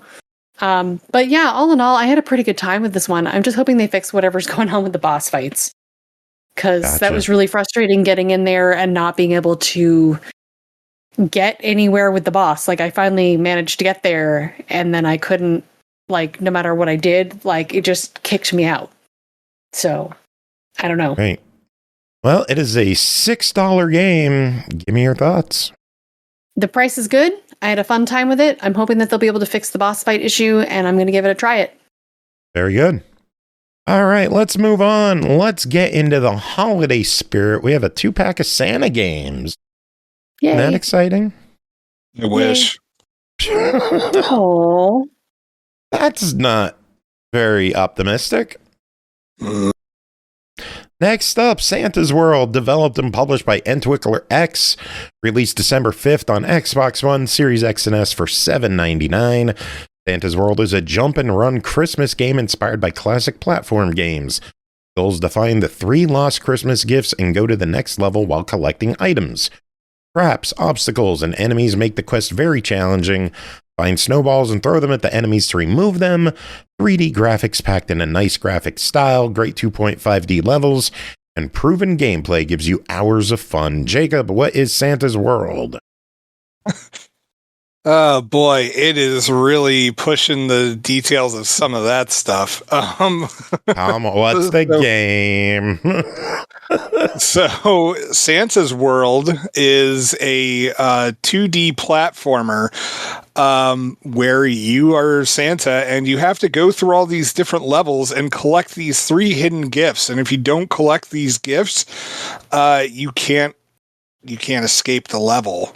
Of course, naturally, there's all sorts of traps. There's enemies that you just have to like jump over. You can't like jump on top of their heads or anything like that.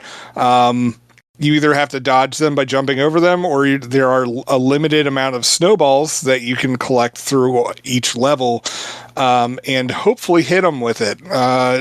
Like the snowballs don't like go on forever, so it is possible to like completely whiff when you're throwing them, and the game doesn't really replace them until you die again. So you're kind of shit out of luck.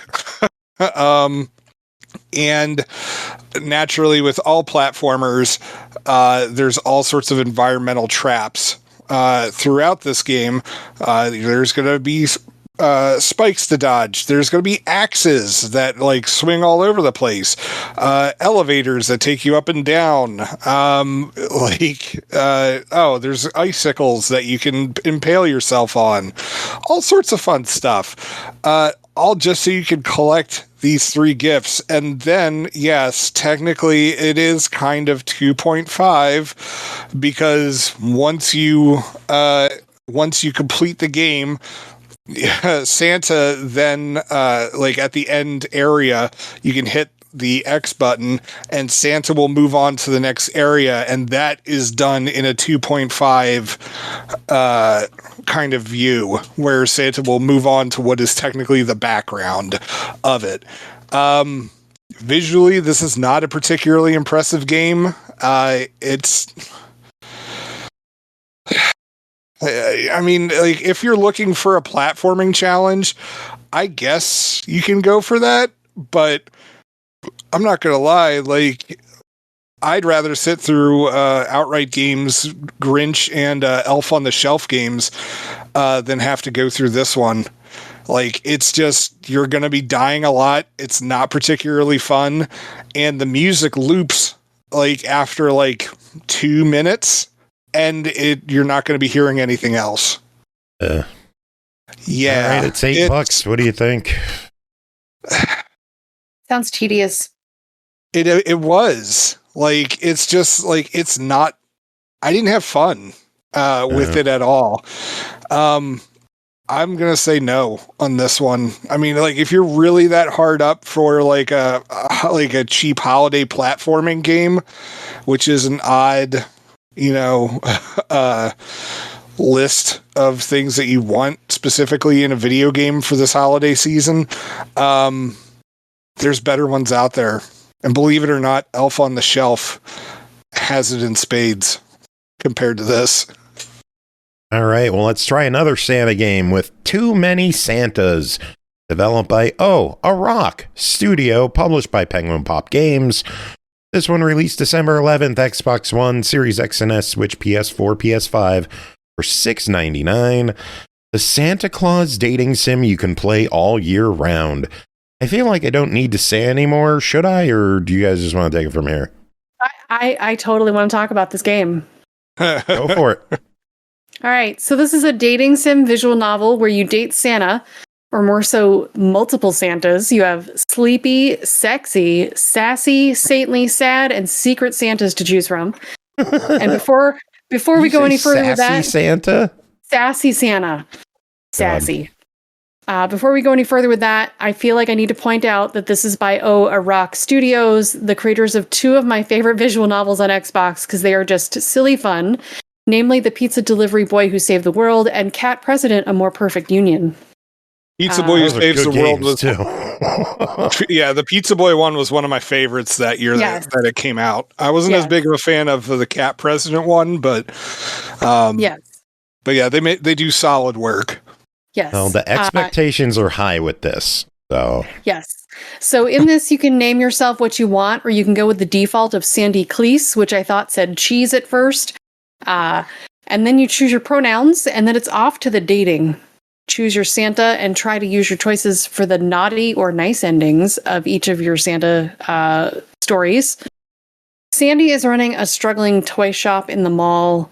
She makes a wish on a star to not go bankrupt and also find love this Christmas season. And no sooner does she make the wish than she's greeted by 6 mall Santas, each with different issues.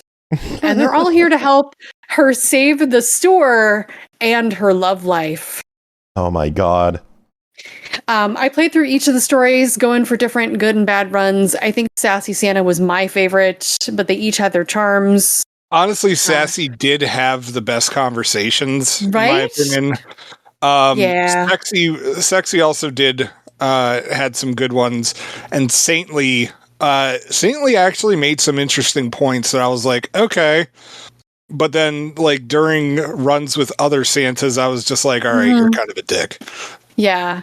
And this game is all about the goofy humor. And if you're paying attention, there's other Santas besides the main 6. Like, there's low effort Santa.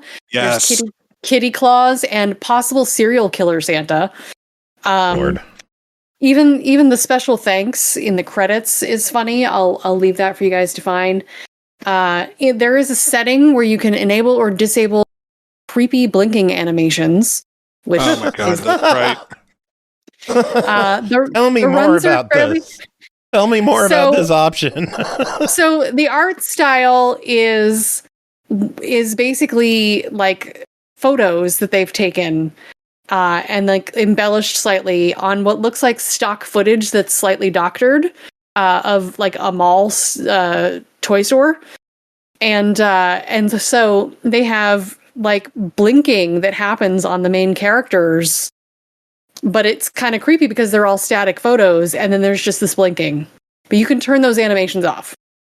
I think you should leave them on. It adds the charm. I left them on. Yeah.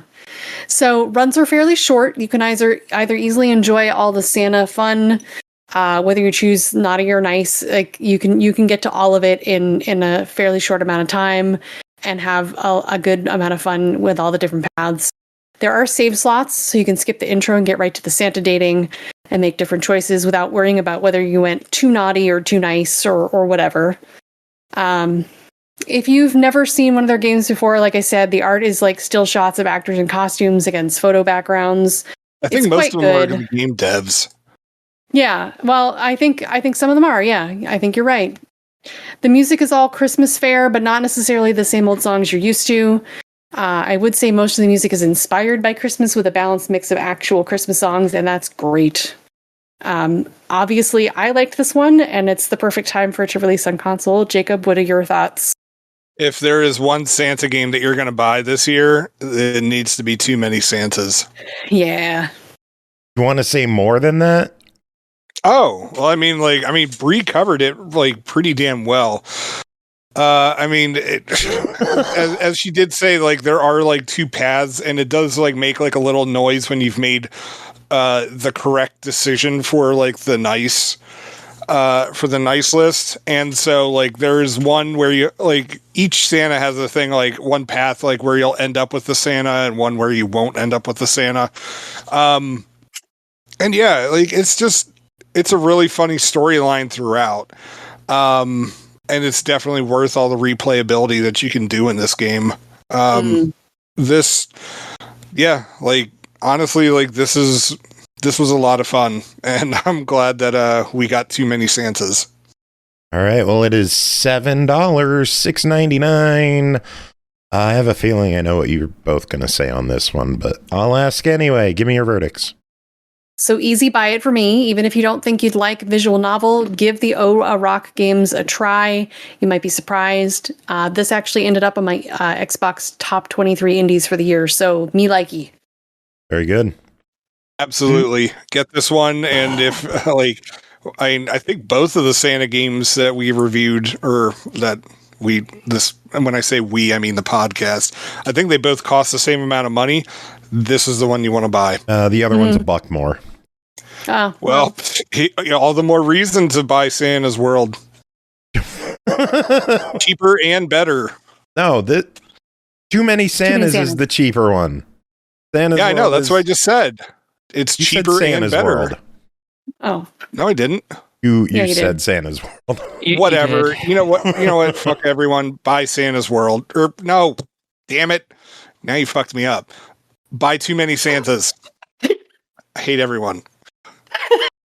Next game, Hidden Cats in Istanbul, developed by Nukearts, published by Silesia Games.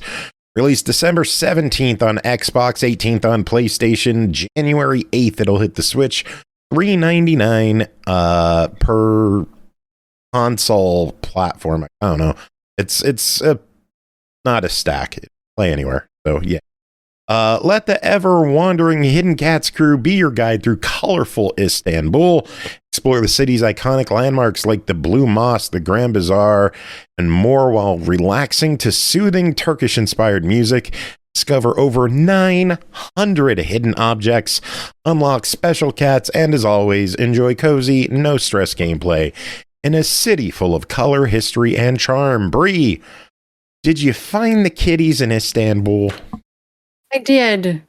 So this is the final Hidden Cat game of the year. It is my second favorite theme to come out after Halloween-related content. It is set in Istanbul. I don't normally hype up the music for a Hidden Cat game, but the menu alone has such a good tune to set the theme. So good music on this one. Really good. If you've never heard about the Hidden Cat games, you must be new here.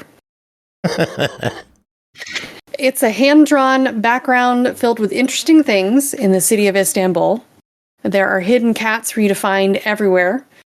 The initial scene, you have over 200 things to find between cats, city people, and special cats and locations that unlock cards, and more importantly, bonus levels. As you find the cats in a section, the picture colors in, and making it easier to narrow down where other cats may be hiding until you color in the whole scene, and then you get celebratory fireworks. But wait, there's more. Yay. The game has 6 bonus levels, like a hookah cafe, a bathhouse, the Grand Bazaar, and a Blue Mosque. The bonus levels are smaller scenes with around 50 to 100 things to find. You'll have extra hidden cats that are hidden behind things that wiggle to let you know they're there. And then to help you find cats, there are meows when you're near. And you get meows when you find the cats too. Lots of meowing, basically. And a lot of the special cats you'll find in the game are actual cats from fans from Turkey. Kind of like Joe's Cats have been in 2 games now. They took all the cats that are in it are fan cats from Turkey. So you can see their little flag on there. And finally, after you finish the bonus levels, you unlock the Balat Festival, which is a huge scene where you have to find a lot of cats and a ton of city people, but you can only find the city people by their pictures, which are given to you 5 at a time. Those. But this one's a little easier because there's only like 50 to find. It's not like 200 things to find. It's like 150 things total to find. So it's a little bit better balanced. I love this series. Like I said, this is my second favorite of the year from Nukearts. The art is great. There's so many fun things going on in the background of Istanbul. There's like an ice cream shop, ice cream sellers with whirling dervishes, coffee shops, palaces to find. It's good fun. Lots of meowing. That's $4. And the price is great. All of Silesia's prices are pretty great. Absolutely. They put out a lot of affordable stuff, and it's good stuff, too. Like the Hidden Cat series is probably one of the best series on Xbox. Absolutely. All right, let's move on to Cakey's Twisted Bakery, developed by TinyMindz, published by Ultimate Games. Released December 11th on Xbox One and Series X and S for $9.99. Cakey's Twisted Bakery is a stealth survival horror where you must bake to survive. Trapped inside a deranged bakery crawling with sweet-tooth mascot monsters, you play as a lost child searching for your brother, sneak through candy-colored corridors, gather bizarre ingredients, and craft color-coded pies that can stun and destroy your enemies, hide under tables, time your moves, and uncover the dark secret behind the bakery's grinning faces. One recipe at a time, fight your way out before you become the next dessert. Bri and Aki, both of you played this. Aki, do you want to start this one off? Sure. I think I'm good now. So in this, you play as a kid, and you burst your way out of a wooden crate, basically. And you're like, okay, time to look around. And you see this fucking weird machine that bakes pies and is like, we need ingredients. And then you find boxes full of just infinite amounts of ingredients. The ingredients are chocolate, peanut butter, aged sugar, brittle bones, meat chunks, and something else I don't remember off the top of my head. I apologize. And you have to obtain 100 of each of these for an achievement. Have fun. You can pick them up one at a time. Yay. You start off with access to like 3-ish rooms of the building that you can walk around and grab ingredients from. And the machine can just hold an infinite amount of them. The counter only goes up to 99, but you can still keep placing stuff in there. And it does keep track of actually how many are in there instead of just leaving it at 99. Yay.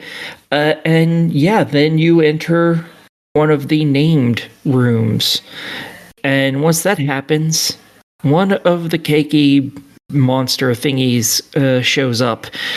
And it's a little asshole. But all you do is you go into these rooms, find the other last couple of ingredients you need, and start carting them back to the area while avoiding being seen by this monster. Once you have enough resources, you're able to bake a pie. You can make 4 different pies. An achievement is for making each one of them, 50 of each one of them. So you're going to be collecting shit for a long, long time. Have fun.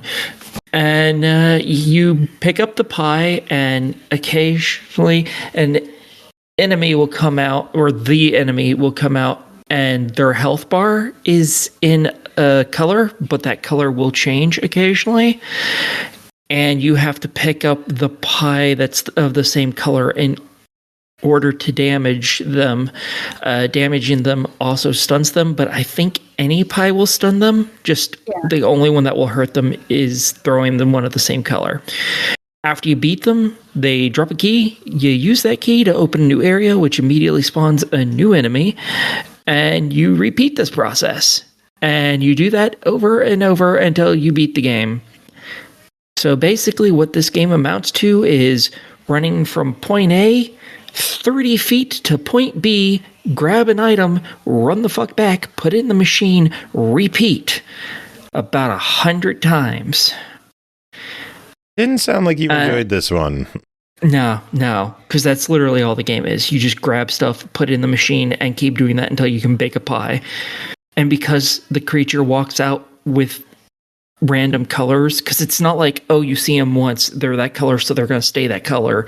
No, it's randomized every time you see it, what color it is. So you have to bake a bunch of each pie. And if you miss, now you got to go make a pie of that color again, so you have that colored pie again. And the thing is, it doesn't stay on the screen for too long. Like, it'll walk around for maybe 10, 15 seconds, and then it exits a portal, and next time it comes in, the color of its health bar is randomized again. So you need to make a bunch of each of these, because it takes 5 pie hits to kill the creatures. So you basically need to make 5 of each one and just nail it whenever you can. I actually found it takes anywhere from 3 to 10 hits, depending on whether you hit them in the head or not. So like headshots, if you get all headshots, you could possibly kill them with as little as 3 or less or more. I mean, depend if you don't hit them in the head. So that would have been great information to have. Well, and in that's the back of their bitch head. Some of my complaints with the game is that there really wasn't a lot of exposition or tutorial to this game. There really was nothing at all. Yeah, they don't tell you how to throw the pie at all, or that's what you have to do. You have to. There is a tutorial, but it's a little shitty video, and it doesn't tell you any buttons to push. Yeah. Yeah. And so, like, I died before figuring out what button was to crouch and hide. And finally, that I could walk through swing doors and explore the place more. Like, it took me a while to figure that out. And then, the frosting doors that Cakey can teleport through to other areas are, like, placed in such a way that if you are caught there accidentally at the wrong moment, you're just gonna die because there's no place to hide near them. Yay! Yeah. Man, there's only a handful of hiding spots. Sounds like we've had a rough episode. Kind of. Yeah, there's a couple other things that I would mention is that the game only saves on a timer every few minutes. It'll give you a countdown on the bottom left. Yeah. And you can't be near an enemy. Because if you're in a danger area, it also won't save until you get into a hiding spot or something. Yeah. Don't know how many times that's fucked me over. Yeah, but it's a lot. There are at least 2 endings involving whether or not you save your brother. I'll let that little shit die. Who cares? Just get the game I will say one faster. cool thing I thought was nice is that you are lower down in your perspective because you're playing a child. So like countertops are a little taller than you might think normally in a game because you're a kid.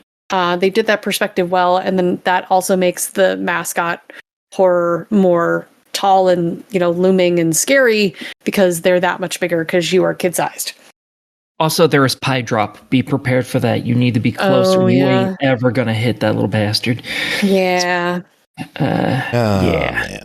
All right, $10 on this one. If people are on the fence, Ultimate Games was nice enough to hook us up with a couple giveaway codes. We gave away one earlier to Mr. Coolness. Should we give away another one right now? Sure. Let's see who's going to win a free copy of Cakey's Twisted Bakery. Congrats to BX Latino Heat. Just won himself a copy of Cakey's Twisted Bakery. For the people who didn't win, we got one more copy to give away during the music later. But if you didn't win it, it's $10. Is it worth picking up, or should people try winning? Bree, you go ahead. You're nicer than I am. I found this to be more frustrating than fun because of the lack of tutorial. I haven't played a ton of mascot games, but I feel like I've had more fun in others. I also hate to reduce this to just another mascot game because it had a fun angle with the baking aspect. But part of how I learned to play the game was reading guides on Steam. The game works great. I just felt like it needed more instruction on what to do, even just a button prompt screen in the opening room. I had an okay time figuring all this out, and maybe I'll give it later another go, but right now this game was just not for me. Gotcha. I see the merits of the game, and the pricing is good for what it is. I can give it a try. All right, let's wrap things up with Security Booth Director's Cut. What about me? Oh, I thought you answered already. Oh, that's right. Bree's the nice one. All right, mean one, you say what you want. Oh, hell no. Well, the game plays fine. There's no problems with the actual gameplay. It runs perfectly fine. This game is boring as shit because literally all you're doing is grabbing an ingredient, running back, and it takes like 4 to 5 ingredients to make any of the pies. Have fun just running 30 feet and running 30 feet back. That's all you're doing. Woohoo! Not fun. No. It sounds like you do more than just that. Like die? Not really. Yes, I did die a lot because once the creature sees you, you're really not fast enough to get away. So many times I was so close to being able to duck under something, and nope. Haha, suck it. One last game tonight. Security Booth Director's Cut, developed by Kyle Horwood, published by Cloud Colony Games. Released December 5th, Series X and S for $6.99. Your job is simple. You must make sure that only the right authorized personnel are getting into the facility. To do this, when a car arrives at the gates, it's your job to go and talk with the driver and check their license plate. Make sure that the person is on the employee register by finding the license plate on the register. If the person is not on the register, you must tell them to leave. Make sure to only open the gates to employees and keep the gate closed at all times. Jacob, how was your job doing a security booth? I mean, I did my job correctly. I'll give myself that. So in security booth, it is like very PS1-ish kind of graphics. And it's first person. I don't even know. I wouldn't call it like a survival horror, survival creepiness. But you play this new security guard who has to stand in this booth overnight. And there are all these cars that are going to come in, and you have to talk to the person in there, check their license plate, then go back into the booth, and you have a list of all of the license plates that are allowed in, like license plates and names that are allowed in, and they have to match. And if they don't match, you turn them away. And the game is a lot of just sitting there, waiting for the next car to come in. When they do, check it. And it's really more creepy than anything. And the game does expand beyond the security booth, but I can't really talk about that without spoiling a lot of the story for this game. Because this isn't just like a weird like creepypasta Papers, Please. There's a weird storyline that's going on with it, like that isn't fully explained anyway. So you might be you might feel a little bit let down with that, but the game does do its atmospheric creepiness pretty damn well. Like a lot of it's listening to the outside, listening to the hum of the electric lights inside your security booth, and just honestly dread. Because it's just like, that this is going to be a horror game, or supposed to be a horror game, and you're just waiting and waiting for like the inevitable like thing that's going to fuck things up. It's like, as I said, like I can't really go into the storyline too deeply, but there are multiple endings to the game. And so there is a lot of replayability to this. Like I would say like a run takes like about like 20 to 30 minutes. And so like you're going to be like, if you want to get the full entire story, you're going to have to, like 3 or 4 hours, I would say. But, for the like if anything, I would say it's more for the atmosphere than the story that you're going for in this one. But, I enjoyed that. The thing I didn't enjoy with this is that like the system for looking up everyone's license plates and stuff like that felt very tedious, and I was like, I wish that there was a way to change that. But otherwise, like I thought it was a fun little game. All right. I heard you say PS1 style graphics, and I'm looking at the store page. I'm like, it doesn't look that bad. Then I clicked on one of the images. I'm like, yeah, that's PS1. Yeah. Yeah. Thumbnails look a little bit better. Full size. But yeah, if you like the PS1 aesthetic, this fits it. It's $7. What do you think? I'd give it a buy it. Like, I think it's sufficiently creepy and like worth your time. Alrighty. And with that, we're done. Big thanks to the Pixile Games crew for coming on, hanging out with us and chatting about Super Animal Royale. Big thanks to Lloyd for coming on, hanging out and chatting about GODBREAKERS with us and some news. Thanks to Aki for hanging in there, even though she was not doing well tonight. You're a trooper, Aki. Big thanks to Jacob for being 10 minutes late and we didn't start the show because I gave the Pixile guys the wrong Discord. It's been a day. It's been a day. And with that, we will have one more episode. because I don't want to put the rest of the reviews on this 3-hour show. Fair. There, yeah. Yeah. Yeah. We will be back with one more show before we wrap up for the year, so we will catch you next time. Does anyone have any final words to wrap it up until, 3 days? Wacky Wacky Choo Choo Train. Wacky Choo Choo Train. Yep. All right. She's sick the whole show, and at the end, we get Fucky Wucky Choo Choo Train. Yeah. That's fair.